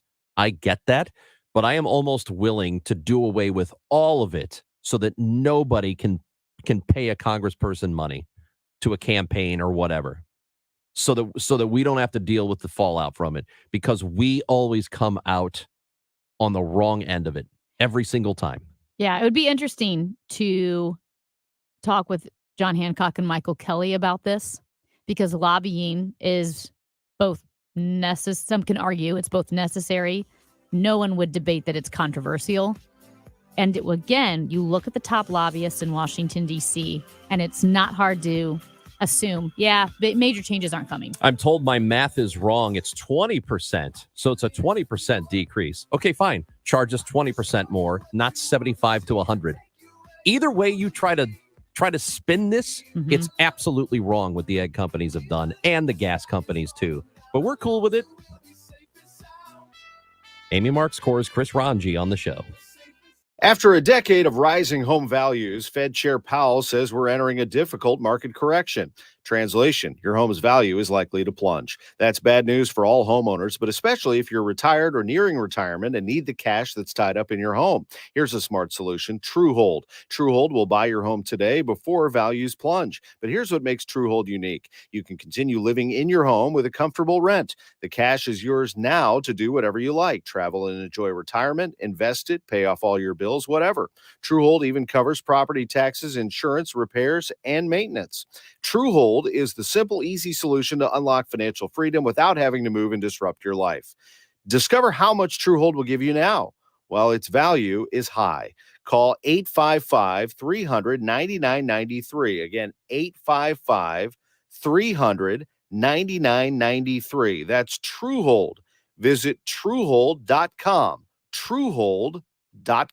Hi guys, it's Mark. Are you struggling with erectile dysfunction? Did you know that a major medical breakthrough is now available and it isn't a pill? Today, Wednesday, February 1st, we're running a one-day special you won't want to miss out on. Pineview Medical Clinic uses the most powerful form of wave therapy. This is a technology clinically shown to repair blood vessels and improve blood flow. It's backed by 60 clinical studies, including from Cambridge. If you're ready to regain the spark in your bedroom, today is your day. Call us now and you'll qualify for the assessment and ultrasound totally free. You'll also get a gift that can produce rapid and powerful results in the bedroom in minutes. You're going to love that one, guys. Trust me. And today only, we're offering 6 tune-up treatments to our patients free. This is an unprecedented offer worth hundreds of dollars, but call today and qualify totally free. Call 314-530-7777. That's 314-530-7777. Guys, put a stop to your erectile dysfunction and get your life back. Call Pineview Medical Clinic now to qualify. This offer ends today, Wednesday, 314-530-7777. KMOX, KECK HD2, K254CR St. Louis.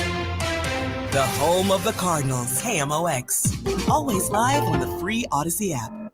Quarters, just 25 cents. That's hardly anything, right? But Ken and Lori Heisey and their team at Heisey Advisory Group see quarters a little bit differently. A quarter is a lot when it's a quarter of your retirement savings. Do you want to pay 25% or more in taxes during your retirement? Ken and Lori can create a plan to help address taxes in retirement. And if the only time you think about taxes is when you file them, you do not have a tax strategy. But it's not too late to get one with help from Ken and Lori Heisey. Act now to make sure you're not paying a quarter, a dime, even a penny more than you should. Call Ken and Lori Heisey and the team at Heisey Advisory Group at 314-328-4400 to schedule your personalized strategy session. A quarter saved is a quarter earned. Call 314-328-4400. Call them now. That's 314-328-4400. Firm cannot give tax advice. Investment advisory products and services made available through AE Wealth Management, LLC, a registered investment advisor, and Pine Ridge Advisors, LLC, a registered investment advisor. AEWM and Pine Ridge Advisors, LLC are not affiliated companies.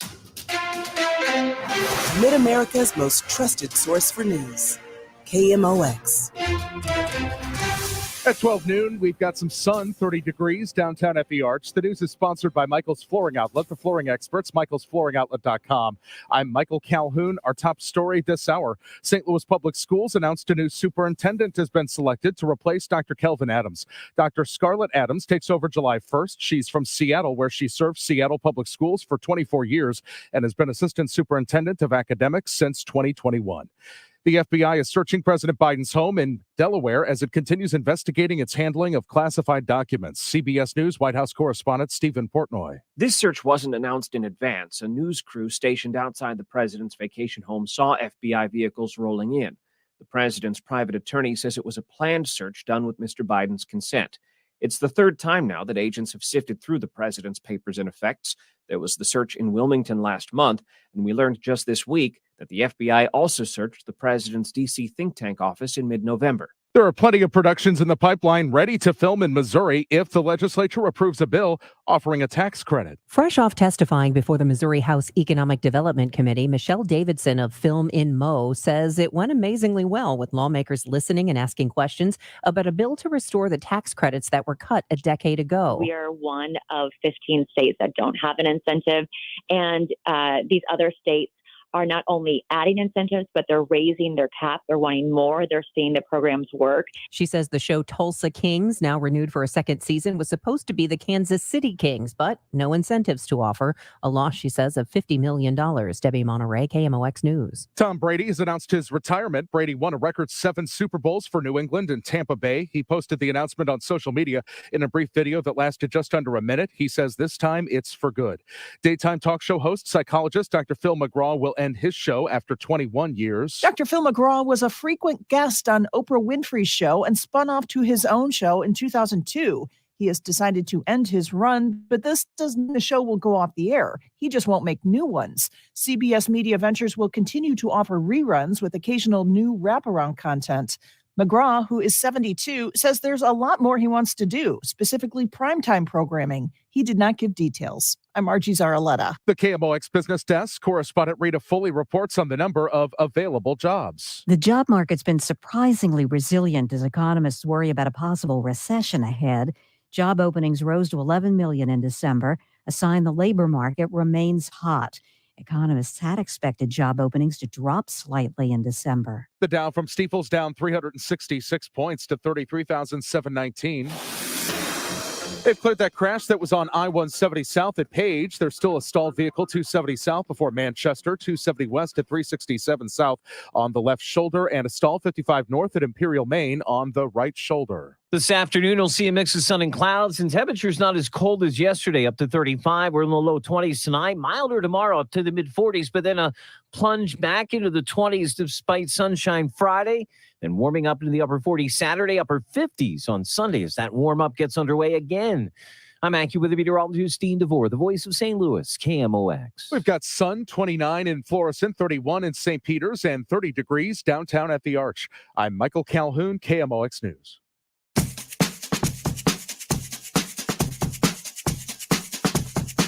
Amy and Chris on the show on KMOX. Hey, your text message is always welcome, 314-436-7900. Good afternoon and welcome to lunch, by the way.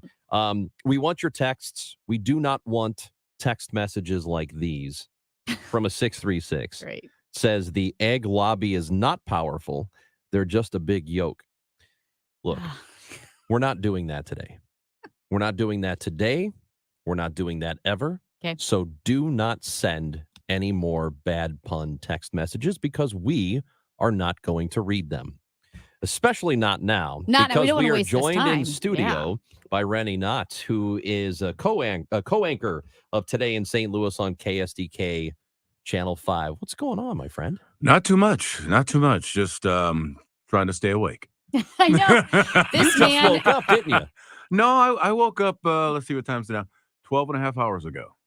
Wait, so you've been up since 11:30? Yeah, I get it. This particular morning, I got up at 11:30. Normally, I get up at midnight. I like to get downtown by 1 in the morning and, start getting ready for the show. Right. It's a different world. So you're ready for bed right now? No, got to go walk the hounds. And then I can sort of sit and pretend to nap, but It literally stresses me out. I'm having heart palpitations thinking about waking up at midnight. Yeah. Well, okay, so you get used to it, and people, how did you do it? I said, well, it became my job, and I have bills to pay, so I need to get up and pay the bills. And you just get up and go. You know what? The beautiful thing is, when I go to work, there's hardly anyone on the roads. You really don't have to deal with anybody once you get to work. There's no management in the building. It's just us. Mhm. And so it really isn't as bad as it sounds. But I'm also 58 years old. So I have no reason to be up at 1, 2, 3 o'clock in the morning partying. Yeah. So for me, this is what the old man does. Ugh. Okay. Well, I don't believe you, but I'm glad that you do it for us so that we can wake up to your smiling face every morning on Channel 5. Well, that's so nice of you. Okay. Yep. Rennie, you're in today because I follow you on Facebook. We're Mhm. Facebook friends. Thank you. Which is, it's awesome. And you reposted something from the NFL. The NFL Mhm. had a post and it said history. And it said Super Bowl 57 will be the first Super Bowl to feature 2 black starting QBs. Mhm. And then you typed your own little comment when you reposted it, and it just said, and the game is in February too. # Black History Month. Yeah. Something to celebrate.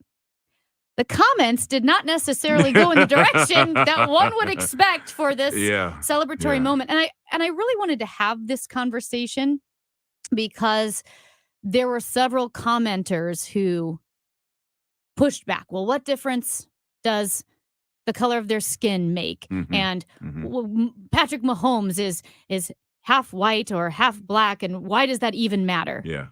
And I just thought this is a discussion we need to have. And it's not the first time, just dealing with Patrick Mahomes, it's not the first time we've had that conversation about multiracial people. When Bubba Wallace on the NASCAR circuit started to come into prominence and everything else, and he said that he was black, a lot of my friends, because I worked in Alabama for a while, from Alabama chimed in, oh, why is he putting down that other side of himself? I said, what you don't understand is this goes back to the early days of the KKK, that anyone that had a drop of black blood in their body was considered black. And it's kind of been the standard, so to speak, that has been set, that still applies to this day. And there are people who are lighter skinned, who may look white, that will try to pass for white and will hide the fact that there's black lineage in their family lines. So when you explain that to a person, it takes a while for that to soak in. And people want to go about having this world of we all get along, I don't see color, da da da. Hey, I want that racial harmony too. And that is what we all strive for. My wife is white, so I don't sit there and go, not look at both sides of the equation. But let's be real. That is not the world that we are in right now. 35 years ago yesterday, Doug Williams was the first black quarterback to play in the Super Bowl. Also won that game, had a tremendous game. During the questioning for that week, he was asked, how long have you been a black quarterback? This is 1988. So it's not like we're talking about, the 1800s or something, the early 1900s. So this is something that we have to strive to get through. The reason why it's brought up from a black perspective is we have to mark progress. In many ways, this is seen as progress. It wasn't all that long ago that we had our first black president. Progress. You think about how many black quarterbacks that there have been, period. Not a whole lot. You think about how long the NFL has been around. But this season, think about how many black quarterbacks, colorбacks of color, started in the NFL this year, played in the NFL this year. A lot more than we've probably ever seen. Progress. Prior to this, a lot of the black athletes who play quarterback in high school, maybe certain colleges, but a lot of them were moved to other positions to play because it wasn't seen as their position. You're too athletic to be this guy. You need to be used as a weapon over here or over here. How many times do the black quarterbacks that we speak of today, the first thing you talk about is their escapability or their abilities to run and be creative and do all these athletic things, but not necessarily a pocket passer. They don't stand back and read the defense and, play off of those types of things. They play off of their athletic ability. Even Patrick Mahomes, who for the most part is an pocket quarterback, I think I would say, and then he improvises when it comes at him.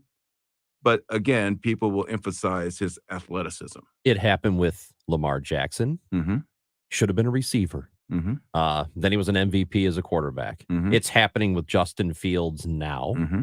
because he can run and he's the fastest guy on the field at any given moment, it seems like. Mm-hmm. And people think he can't throw the ball. Yeah. Why do you think that? Is it just because that's the way it was for so long that it's very difficult to look at a black quarterback or a black athlete as anything else? I mean, why do you think it's so difficult to move away from that? I just think it was the standard for so long that a lot of athletes just didn't push the envelope. They accepted the change. Okay, I'll go play this position. Now, I will also say this too. And when you look at McCaffrey, the running back, how many white running backs are there in the NFL? Not many. So I think the Yeah. stereotype applies at different positions on the football field that people automatically see someone and they think, well, you're a this, and never give the person a chance to be a that.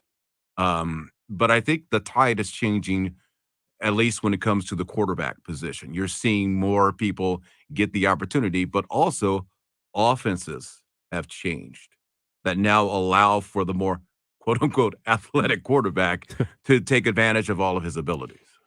And going back to what you said about marking progress, Mhm. how the civil rights movement and the advancements made since then, it wasn't 200 years ago. No. This was so recent that when No. my dad was a little boy and was a Cardinals fan, Bob Gibson and Lou Brock couldn't stay in the same hotel room Yes. as their other Yes. teammates Yeah. on the Cardinals. This Mhm. is so recent.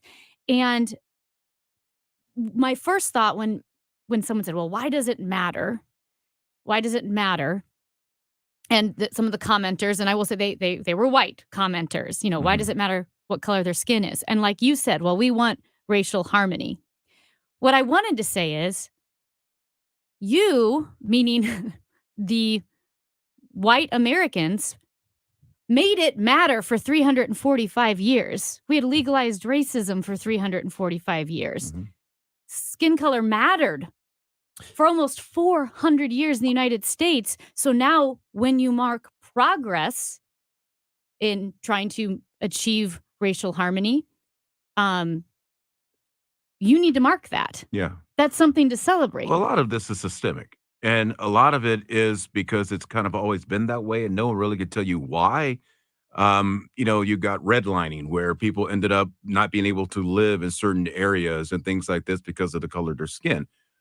There may not be redlining to this day, yet there's this underlying understanding that, well, I'm not really welcome there, so I'll stay over here. Why should I push the envelope? It's tough. It really is tough. But I think it's tough for all parties involved. I think it's hard sometimes for people to understand progress and accept progress as I need to identify that person as the black quarterback, because that shows that 40 years ago we didn't have this and now we do. We are making strides to become a better society, a more welcoming, a more inclusive, a more diverse society. I think there are two things going on with people. One of them is let's be honest, it's flat racism. There are people who are just, even if they don't want to be overt about it, deep down inside, they're just racist. That's number one. And number two is there are people now, alive now, who feel like any sort of mention of stuff that happened in the 60s or the early 1900s or the late 1860s, acknowledging what white people did, is blaming them now for that. They feel like I'm being blamed and I should feel guilty for being white. I don't understand why we can't get past that, because nobody's blaming you now for being white and for stuff that happened 100 years ago. You right now are not being blamed for the 1960s. Well, one of the biggest hot topic issues when it came to education in the last couple of years has been critical race theory. No one wants that taught. And I understand why you don't want it taught. But here's why it should be taught. So that people have a better understanding of why we are where we are today, why there's still an anger and an angst, why there still is the first two black quarterbacks going head to head, because you need to understand what came before you. You need to understand why it got to where it is so that you can better look at the picture and go, here's how we can move forward. Oh, now I see why so-and-so is so upset. Oh, now I see why 10 kids from this town need to be bused to that town. It's not because they want to be bused to that town. It's because of some standard that was set beforehand, and their feeling of rectifying it was, well, we'll just take the kids from here and bring them over here. Well, that didn't necessarily help matters anymore. It kind of added a whole new layer of to the picture.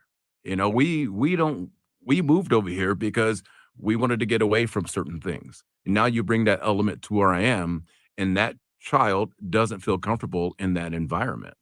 Yet that child is forced to be in that environment. You talk to the kids who were a part of some of the hearings that they were having, the school board meetings and stuff, and you could tell a fear in their voices. You could tell a fear in what they had to say.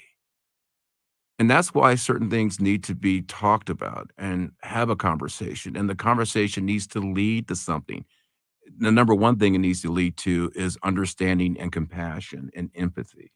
One of the people who posted said, hey, great conversation. I'm glad it's there, but what's concrete? What do we need to really do to make a difference? And I said, I really don't know. Outside of talking about it, I really don't know. Because you can't force people to be anything more than what their free will provides them to be. So you have the free will to hate, to love, to be compassionate, whatever you want to be. And you can't change that. God gave us that. All you can do is try to talk to someone. And if they don't get it, you move on. I was looking at Disney. Oh, I thought it was your turn. I feel like we could continue this conversation Yeah. much longer, and I know we've got We're hit zero. a break. I know. I think There's some things I do know that do translate from television, and zeros are not good. Well, no, that's zero up there. Don't worry about that zero. Oh, okay. Rennie, that's got nothing to do with us. I was like engulfed in this conversation, and I looked at the clock, and I'm thinking, well, technically, Yeah, we but need here's the commercials. thing, Amy. You're right, but I don't care about the next segment. I know. Rennie's here now, so The egg segment had me going. Yeah. Because I Are live you mad here in about St. the eggs, Louis. too? No, I don't really eat eggs, but I live here. I have a brother that lives in Wisconsin he's a XFL coach. Mhm. So now he's down in Dallas, but he's coaching a team from Seattle. I've got a sister in Vegas and a brother in Los Angeles. And our prices for everything are so up and down. My brother in Las Vegas or in California is paying the most of anything. My sister, who's in Vegas, is next. And then my brother in Wisconsin and me, we're back and forth as to who's paying what for this. On his way down to Dallas, he stopped by in a house on his drive, and he said, yeah, this morning I had to buy eggs for the family. It was $10. I'm like, well, I guess I need to get some chickens then. 'Cause that's the only way to save a buck around these days. Well, we could ask Rennie to stick around if you have 10 more minutes. If you got to go, you got to Oh, go. I can hang out. I've got an appointment at 1:00, but yeah. Oh yeah, no, that's great. We'll Sure. talk to you because the next thing we were gonna do is stupid. What's that? I don't even know. It's stupid. Oh, okay. You know what? I'm not going to mention as being stupid because we might recycle it for tomorrow. And it might be Like, somebody's this is the personal best interest segment anybody's ever done. Rennie Knott is in studio with us now and will be when we come back on KMOX. For everything online, it's Odyssey.com. Download the Odyssey app and listen to KMOX for all the news, sports, talk, and podcasts that move you. Odyssey, that's AUDACY. When you hire your local CertaPro painters, you get the power of a cut above. Decades of expertise to transform your home from so-so to virtuoso. The power of neighborhood painters. We live where you live and probably like the same pizza place you do. Put the power of pro to work for you today. Get your project started at CertaPro.com. Each CertaPro painter's business is independently owned and operated. The choice of a lawyer is an important decision and should not be based solely on advertisements. We trust companies to do what's right, but when they don't, there's Onder Law, making a difference, one case at a time. Call Onder Law Personal Injury Lawyers at 314 or 618-9 million. The good and bad with home improvement projects. The good, you save a buck or two. The bad, Kevin, there's no hot water. so you move on to the car. Kevin, what's with the car? Good news, you can recover from these. Kevin! Well, most all of them. But when it comes to your retirement, a mistake can be devastating. Call Steve All and the All Financial Group. They've been helping folks plan for retirement for years. That's why they've been able to correct do-it-yourself problems before they're problems. Get your complimentary assessment of where you are now and look at some of the retirement boxes you haven't even thought of. Kevin! You can't YouTube your retirement. Call Steve today, 636-230-8824. That's 636-230-8824. Get more details at yourmoneymattersstl.com. Investment advisory services offered by All Financial Group, LLC, a registered investment advisor in Missouri. Insurance products are offered through its affiliate, All Insurance Group, LLC, licensed in Missouri and Illinois. Many doctors and specialists recommend eating a diet rich in fruits and vegetables because they are scientifically proven to provide your body with numerous benefits. Inside each fruit and vegetable are thousands of nutrients known as phytochemicals. They help to keep your cells strong and healthy. For years, scientists have isolated certain phytochemicals, creating artificial vitamins. But phytochemicals need to work together, and isolating them can have harmful effects. Only by eating whole fruits and vegetables can you get all the phytochemicals working together in harmony. At Balance of Nature, we understand this. That is why we use whole, natural produce in our products, providing your body with all the nutrition it needs on a daily basis. See why people all across the world are taking Balance of Nature by going to balanceofnature.com or call 1-800-2468-751. And don't forget to get 35% off your first order as a preferred customer by using discount code ARCH. I always wanted to learn Spanish, but I never thought I'd have the time. Then I discovered Babbel. Babbel's lessons are fun. They only take like 10 or 15 minutes, and in 3 weeks, presto, you're starting to speak another language. Like magic. I love that Babbel's lessons aren't just robots talking. They're voiced by native speakers, so you get the pronunciation just right. And they're designed by real language teachers, so you learn how to have real-world conversations, things you'll actually use. It's incredible. After using Babbel, I'm ready to start having real conversations in French. There's all kinds of ways to learn. Use Babbel's podcasts or games or videos. You can even join live classes with a language teacher. If you want to learn a language, there's no faster, easier, better way than Babbel. Babbel. Babbel. Babbel. Évidemment. Go to babbel.com to try for free. That's BABBEL.com. Babbel.com. Work or play, KMOX is right there with you. We go where you go.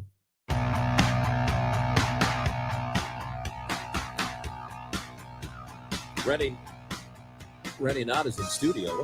Oh, I can't hear. Hello, I can hear myself. I don't have headphones, so I have no idea. Okay, but if I'm either here or not. Amy Marks Kors, Chris Ranji, it's the show. Rennie is in studio with us for just a couple more moments. We were talking about the progress that we are making as a society. Do you think we're doing it at a good pace?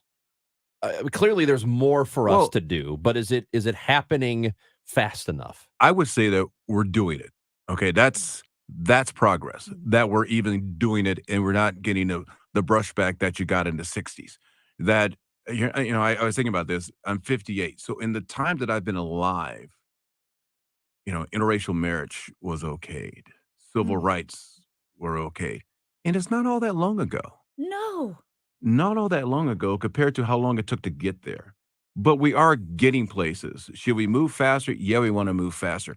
But at the same time, you don't want to rock the boat to the point where there's that pushback again. Mm-hmm. Let's make these movements. Let's keep moving forward. Don't give up. Don't digress. Push for legislation and things like this. Get more elected officials so you have more of a voice. There's something about kids being able to see something like them and go, oh, I can be that too. For the longest time, we were always told, oh, you can be president. You can be president. You never saw it. Well, we saw a black president now. And women have now seen at least a vice president. So the doors are opening for opportunities to come by. Are they few and far between? I don't know. We just got to find the right person that someone's going to back and go for, and you can see that progress being made. I do think that there is a long way to go. But in 50 years, look how far we have come. So you have to applaud what has been done before we just badger what hasn't been done yet. But just know that you can't stop now. And I think to that point, like you said, just how recent it was. Just how recent it was. One of my favorite commenters, David French, I just think he put it very succinctly that you can't erase 345 years of legalized racism. You can't erase all the consequences of that in the 60 plus years since the civil rights movement. Like, there are still consequences. There's still fallout from that. And there's anger from that. There are still people who are very angry for that because, my grandmother, who lived in Ohio, my dad's mom, lived in Springfield, Ohio, and I knew she was not accepting of my marriage. Okay. My father-in-law wasn't accepting, did not come to the wedding. It took until my son was born truly before we started to have a relationship and do trips back to Oregon to visit and things like this. It took those things to sort of see the light. Now, my grandmother in Ohio passed away before these opportunities came about.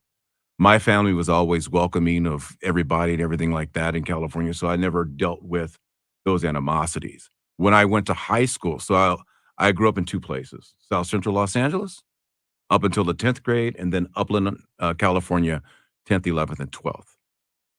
So Upland, California is pretty much all white. At the time I moved there, there were 700 graduate kids in my graduating class. I can show you the picture of the graduating class, and I say find the black kids, and there's probably 10 in that group. So that was the first time in 1979 that anyone called me the N-word in anger or to be mean to me. Because other than that, we use the word. But when that was said to me from passing cars or from people in the hallway, I didn't know how to react. Like, is that real? Did that actually just happen? And what am I to do? Because I'm one person and there's a whole school. Yeah. Does everybody feel that way? Is it just these people where they had an opportunity to use a word and they used it? I don't know. So when I think back to those times, to the times I'm in now, I think there's some progress that has been made, at least in my life. Did that make you resentful in those moments? No, it left me puzzled as to I had never had that before. And then to have it right in your face, like, well, what do I do? How do I? And I didn't go home and say anything to my parents, anything like that. I just found a way to deal with it. And the best way to deal with it was to be an athlete and to play football. And then that person on the football field, then you get to, take your physical anger out of that person and kind of relieve yourself that way. And so the people that I dealt with were on the football team. Yeah. So when it came time to play, well, I got time to hit. So eventually we all became friends and it all worked out and the words were never said again. But in the beginning, I think there was a fear factor on both sides. Randy, we loved having you in. Wish we had another hour to talk to you, but we appreciate I'll fall you coming asleep. down. Yeah, I know you're tired. You gotta go to bed. And you man. got somewhere to be in a half hour. Yes. All right. Yes. Thank you for coming Thank in. you. No, thank you guys for having me. I appreciate it. And please, whatever you can have the conversation and, multiracial people to come in and speak, because I think it allows people to hear what they probably have never heard before. Yeah. And it takes listening. Yes. And you have to want to listen. Yes. Randy Knott, thank you. Thank you. Amy Marks Kors and Chris Ranji. Pam Falk from CBS, UN correspondent, is next on the show.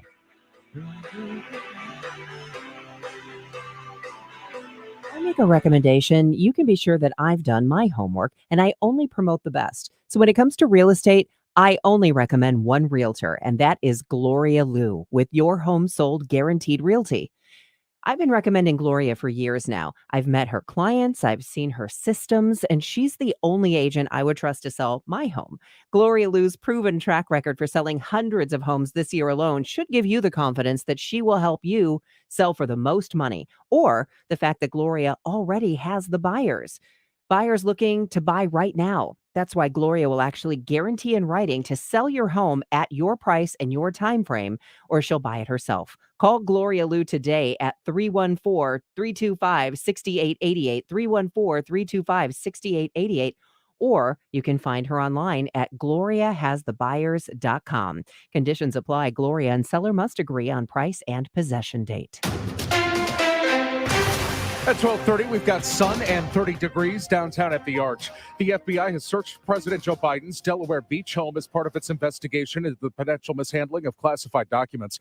Mr. Biden's attorney says that agents did not find any classified documents during the search, but did take some handwritten notes and other materials relating to Biden's time as vice president for review. St. Louis Mayor Tashara Jones signaling she favors a plan to double the salary of alderman. Joe Vollmer, who's been on the board for 20 years, is against it. I thought maybe a small increase might be understandable. Yes, there is going to be more work. There's less aldermen, but at this point, we have to find a way to take care of our first responders and police, because they're the ones that actually, when you mention the horrific crime rate, they're understaffed, they're underpaid. 80s soft rock star Bryan Adams announced this morning coming to St. Louis on Saturday, July 1st to Enterprise Center. It's his So Happy It Hurts tour, and according to the RAAA, album and single sales have been certified at over 22 million copies for Bryan Adams.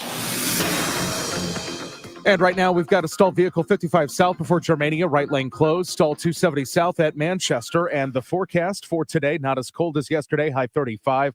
Tonight, clouds, low 23. Tomorrow's high 46. Sponsored by Sandberg Phoenix Law Firm. Right now, we've got clouds and 30 downtown at the Arch. I'm Michael Calhoun, KMOX News. At Sandberg Phoenix, we're more than just a law firm. Our attorneys are committed to you, your business, and your community. We are ready to serve you in the areas of business litigation, intellectual property, health law, and products liability. SandbergPhoenix.com. The choice of lawyers and important decisions should not be based solely on advertising. Metallica in the round. M72 World Tour. Live from the 50-yard line of the Dome at America Center. Metallica. 2 nights, 2 different sets. Friday, November 3rd with Pantera and Mammoth WV. Sunday, November 5th with Five Finger Death Punch and Ice 9 Kills. Get access to preferred tickets with your city card. Single day tickets on sale now at livenation.com. Metallica, presented by Blackened American Whiskey and Liquid Death. Broadcasting from the Underlying Three Lawyers, NetGym.com studios. KMOX. I'm Dakota Hudson. I'm Jordan Hicks. I'm Cardinals pitcher Jack Flaherty. I'm Tommy Edmonds. I'm Cardinals outfielder Jordan Walker. I'm Paul DeYoung. I'm Woodson Contreras. I'm Adam Wainwright, and you're listening to the voice of the Cardinals, KMOX. KMOX is Cardinals Radio.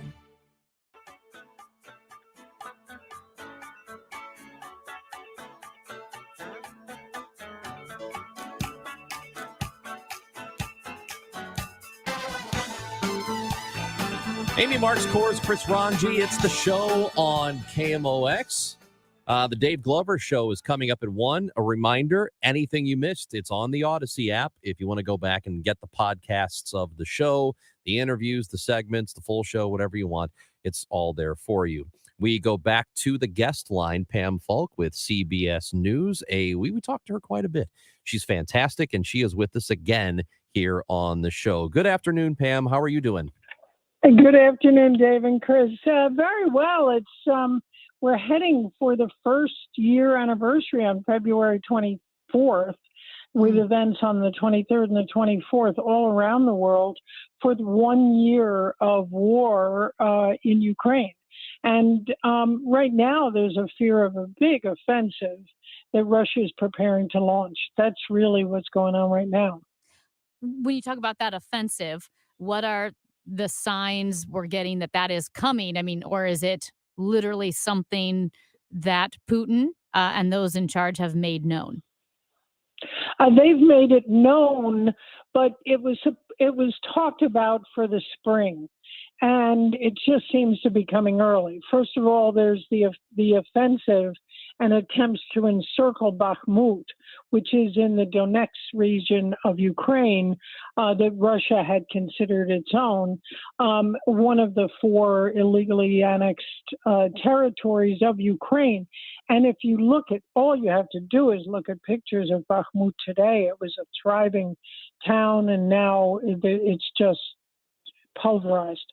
And so all of that is leading the Ukrainians to be very worried about an early offensive when the Russians may very well, and the Ukrainians are saying they will, get in before the tanks that the U.S. and allies are giving to Ukraine that haven't arrived yet. So U.S. and Germany negotiated quite a few of what are called the Leopard tanks, and then of course U.S.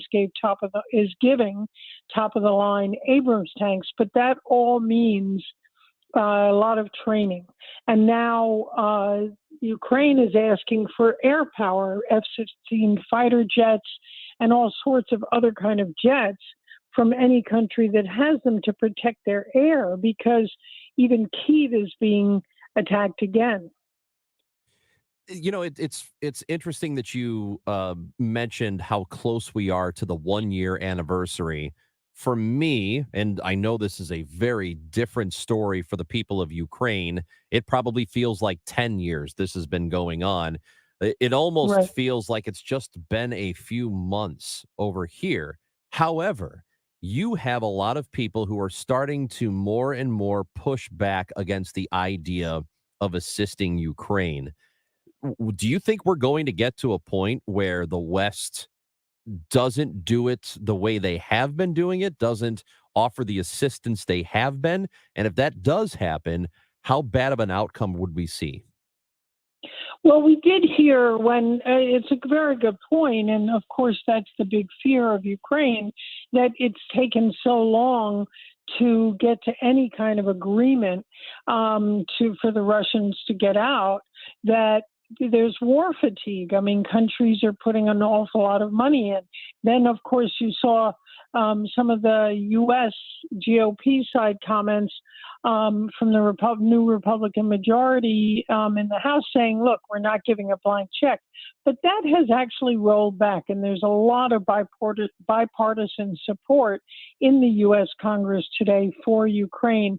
And I think the 1-year anniversary will bring it to light, because so many civilians, I mean, that's the issue here, is that civilians are being targeted, hospitals, apartment houses, and it just keeps getting worse. And so they can talk, I mean, the Ukrainians and everyone else can talk about finding war crimes, but right now they just need a pushback. Now, the good news is the UN was able to negotiate the grain deal, so countries that are starving and weren't getting the grain. Ukraine was the breadbasket of the world, and particularly of Europe, and that stopped. The UN negotiated this deal, so the grain is getting out, and just as of this week and today, the International Nuclear Watchdog Agency has gotten agreement to have a permanent presence, so there's no nuclear fallout in one of the in the facilities. I mean, remember, Chernobyl is in Ukraine, so all of that shows a certain prototype that the UN or other countries could use to try to get some kind of agreement to end this war that's so brutal. But I don't think you're hearing pullback. I think you're just hearing a few boundaries. The U.S., Biden administration, the U.S. has said they're not providing the F-16 fighter jets yet because they're just worried about further escalation with nuclear-armed Russia. Pam Falk, CBS News, with us on KMOX. And when there was that pushback, and there's still some of it, as you mentioned, maybe not as much. Yeah.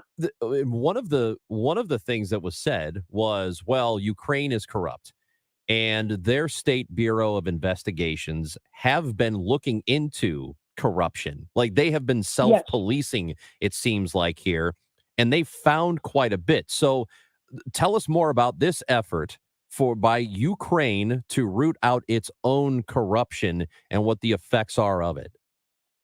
Well, they're firing people. They're conducting investigations. And in the last few days, you've seen quite a few people dismissed and are potentially brought to trial, because what Ukraine had in the past was a great deal of corruption. And Ukraine, the president, Volodymyr Zelensky, is the first to admit it. But none of this has taken place since he came in. And obviously, he soon became a wartime president. And he is a hero to many because so many countries, including the United States, offered him asylum when the Russians came in. Get out of the country, live a good life, establish your opposition. And he didn't.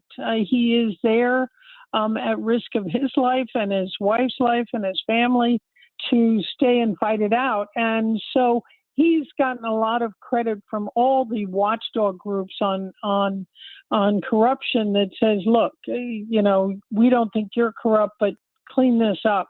And that they're doing, because if this war ever ends, they want a clean government to be in there to be able to run it and govern. So that's a very good sign as far as all Ukraine watchers are concerned, that they are self-policing this. Pam, what about the geopolitical adversaries of the United States in Asia, Right. primarily China, North Korea? Kim Jong-un's sister made a statement talking about the U.S., quote, sinister intention, and referred to the conflict a proxy war for destroying Russia, obviously spinning the conflict in Ukraine to make it look like the West has it out to conquer the world.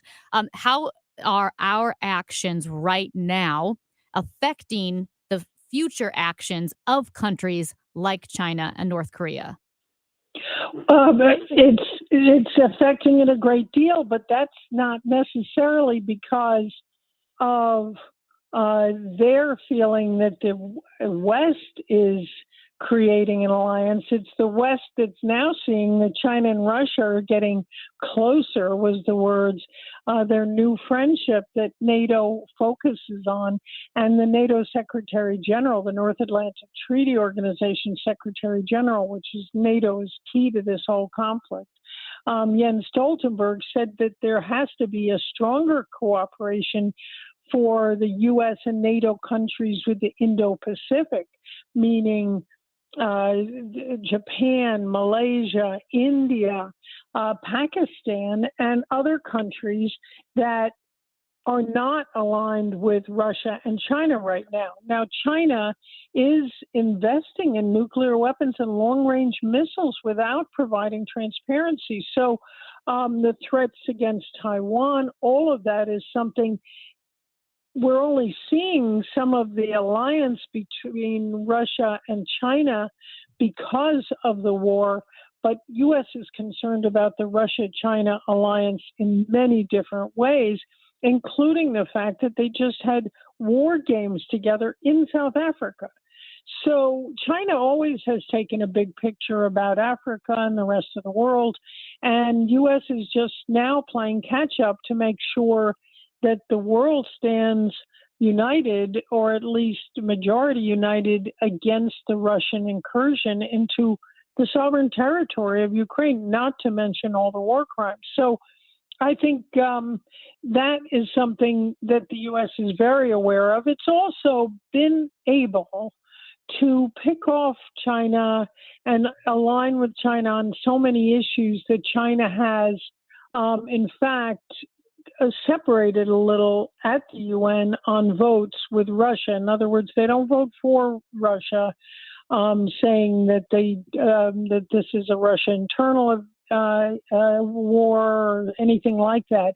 They vote to abstain. And so that's something that is a part of why Janet Yellen, the Treasury Secretary, went to China. U.S. doesn't need a big fight with China at the same time as Russia, although tensions are pretty high with China. Pam Falk, we enjoy talking with you. We appreciate all the information today, and we will let's have a discussion again soon. Yes, absolutely. Good talking to you both. Great questions, and the chessboard of international relations right now is one of the most complicated pictures I've ever seen. It is. All I heard you say was great questions. And so I'm feeling great about myself. So whose questions were better? Let's be Oh my honest, gosh. mine or Amy's? This is a busy woman. I'll leave that to you too. Okay. So I heard her say me. Okay. Thanks, Pam. All right. Take care. Bye bye. That is Pam Falk, CBS News UN correspondent with us here on the show.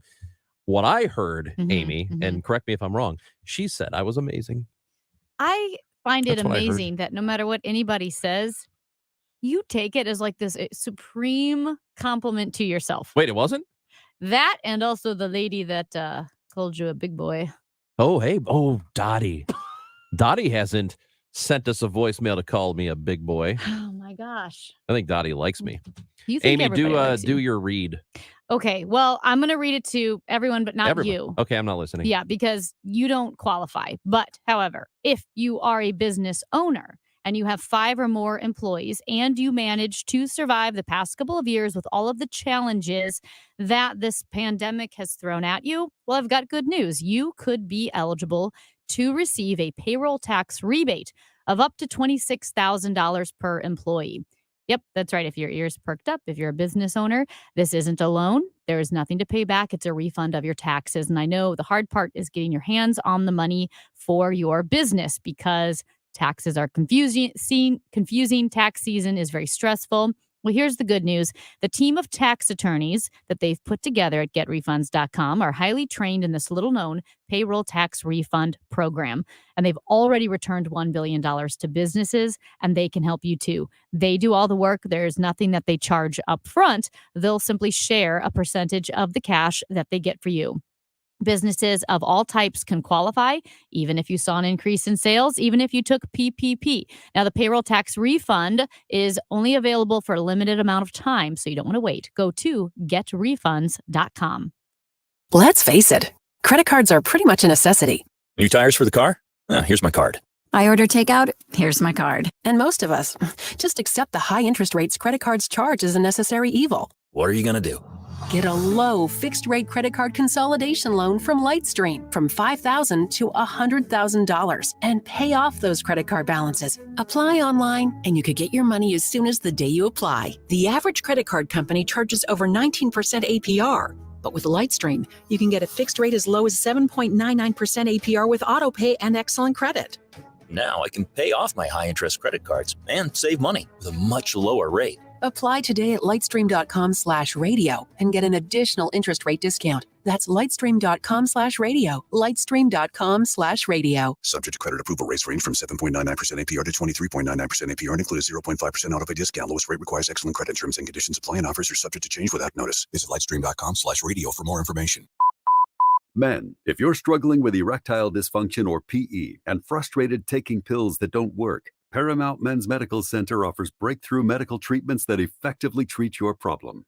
98% of patients experience immediate results during their first office visit. And for a limited time, your initial consultation and first treatment are completely free. Listen to a specialist in men's health. I'm Dr. Brown. The physicians at Paramount Men's Medical Center offer the most advanced treatments that eliminate ED and PE. Now men are lasting 30, 60, 90 minutes or longer, regardless of age or medical history. Guys, to eliminate your frustration in the bedroom, call Paramount Men's Medical Center now to take advantage of this exclusive limited-time offer. Your initial consultation and first treatment are totally free, and you'll see instant results right in the office. Call now, 314-720-8081. 314-720-8081. That's 314-720-8081. For all your communication needs, check out the Center for Hearing and Speech. Call today, 314-968-4710 or chsstl.org. This is the show. The show continues on KMOX.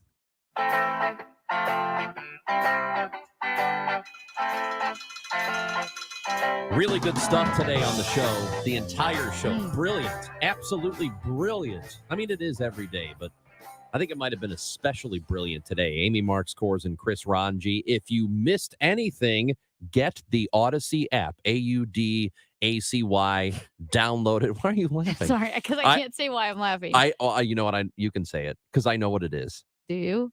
That Charlie? It's what Charlie said. Charlie said if you have to spell it. Odyssey, AUDACY. Get the app because you can listen to KMOX live. You can listen to the show live. You can go back and get the podcast if you missed anything. Full show, segments, guests, all of it. And we had some good stuff today. Talked to Rennie Knott, who was fantastic.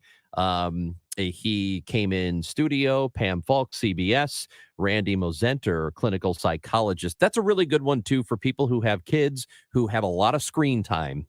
If your kids are looking at a screen a lot and they are especially young, you especially need to listen to that interview, and it will be on the Odyssey app. And then Joe Vollmer, 10th Ward Alderman here in St. Louis. And then I mentioned how ExxonMobil hurt my feelings, and it's going to be real embarrassing getting that Exxon tattoo removed. Shouldn't have gotten that. Where is it? On my body. Okay. Texter to the show, which you can do whenever you want, 314-436-7900, says, great questions, Daddy. I didn't tell him to say that. Did not tell him to say that, but they did. Just to clarify, when Ranji buys coffee for someone, he likes to say very loudly at the coffee shop, right as the barista, the cashier, tells you the price, he pulls out his credit card and says, Daddy's got it. Makes everybody uncomfortable. It does. But I love it. It's one of my favorite things. One of my favorite things in the world to do. Text message from somebody I believe is going to bat for Exxon, as there always is. Which I want to hear, because like I said, I've gone to bat for Exxon, so if you go to bat, I would love to hear it. Don't have a dog in this fight. Think as you wish, but on average, 5% is considered low as a net profit margin, and 20% is considered as a high net profit margin for a business. Exxon averages around 12% net over the last 10 years. So they're saying it's average. They're not doing well enough over the last. So ExxonMobil is not making enough money. They're not making enough profit. Therefore, what they're saying is all of us should have to pay exorbitant amounts of money for gas. That's what I'm hearing. We're going to continue this conversation because it's confusing. And I know that overly aggressive regulation is not good. I also know that greed is not good. And no regulation is not good either. It's very, very bad. Right. Yeah, you have to listen. Companies, generally speaking, do not have our best interest in mind. Their best interests are let's make as much money as possible, and if they're public, for our shareholders and for our executives. That's what we're here for, okay? I fully get that. But if they're going to operate in an environment which allows them to make literal billions of dollars a year, and they provide a service that is really a necessity. So I don't want to call it a service. It's a necessity. Oil, gas, fuel is currently a necessity. We have to have it. There's no reason, no good reason to allow these companies to just do whatever they want and charge you whatever they want just because they can. And let's be honest, they do. And then they'll give us a bunch of reasons why they have to. And it's for the health of the company. And I mean, come on, man. You don't have to at the level you're doing it. And we all know it, but we allow it to happen. Also, Tom Brady retired from the NFL 1 year after retiring from the NFL. Yes, Tom Brady did retire, and he decided to make the announcement exactly 1 year ago. To the date. He did it last year, too, on February 1st. He said, I'm retiring, had a big whole thing. And he did not. He came back and played for another year. But this time he says he means it. He is done with football, at least as far as playing the sport goes, Tom Brady.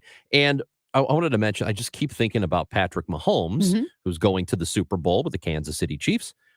I am a Bears fan, as you know. And I am still, even though I love their new quarterback, Justin Fields, I am beside myself with the fact they had the opportunity to take him in the draft, and in fact told him, according to his father, they were going to take him before the draft, and they did not. And he was hurt by it.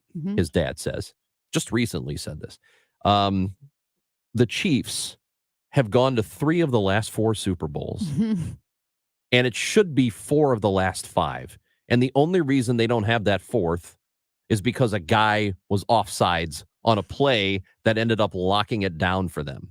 And, the Patriots came back and won. So really the Chiefs and Patrick Mahomes should be in 4 of the last 5 Super Bowls. Meanwhile, my team stinks. So yes, they do. God bless all of you Chiefs fans and enjoy.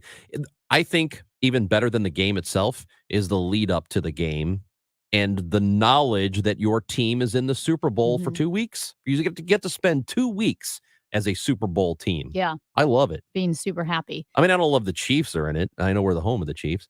Sorry. I love that the Chiefs are in it. I'm glad you're into it because Yeah. you got people who are into it. That's right. Another texter in reference to our Pam Falk interview says, I like the part where it sounded like she called Amy Dave.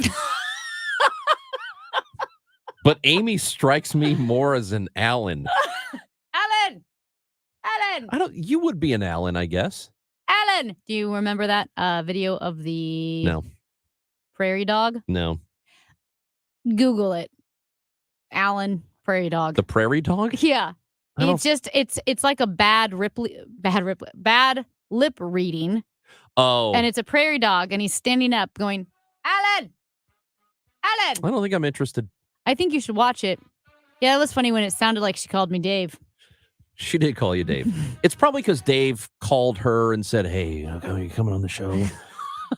Although Dave doesn't really do that. Dave's like, hello? Yes, I'm Dave. Yes, they're on the air. They can't hear me. Don't worry. That's how Dave makes phone calls when the show's going on. All right, Dave Glover coming up. Amy and I will stick around. Thanks for listening to the show on KMOX. Download Upside and start getting cash back wherever you roll. It's like having your own hype man.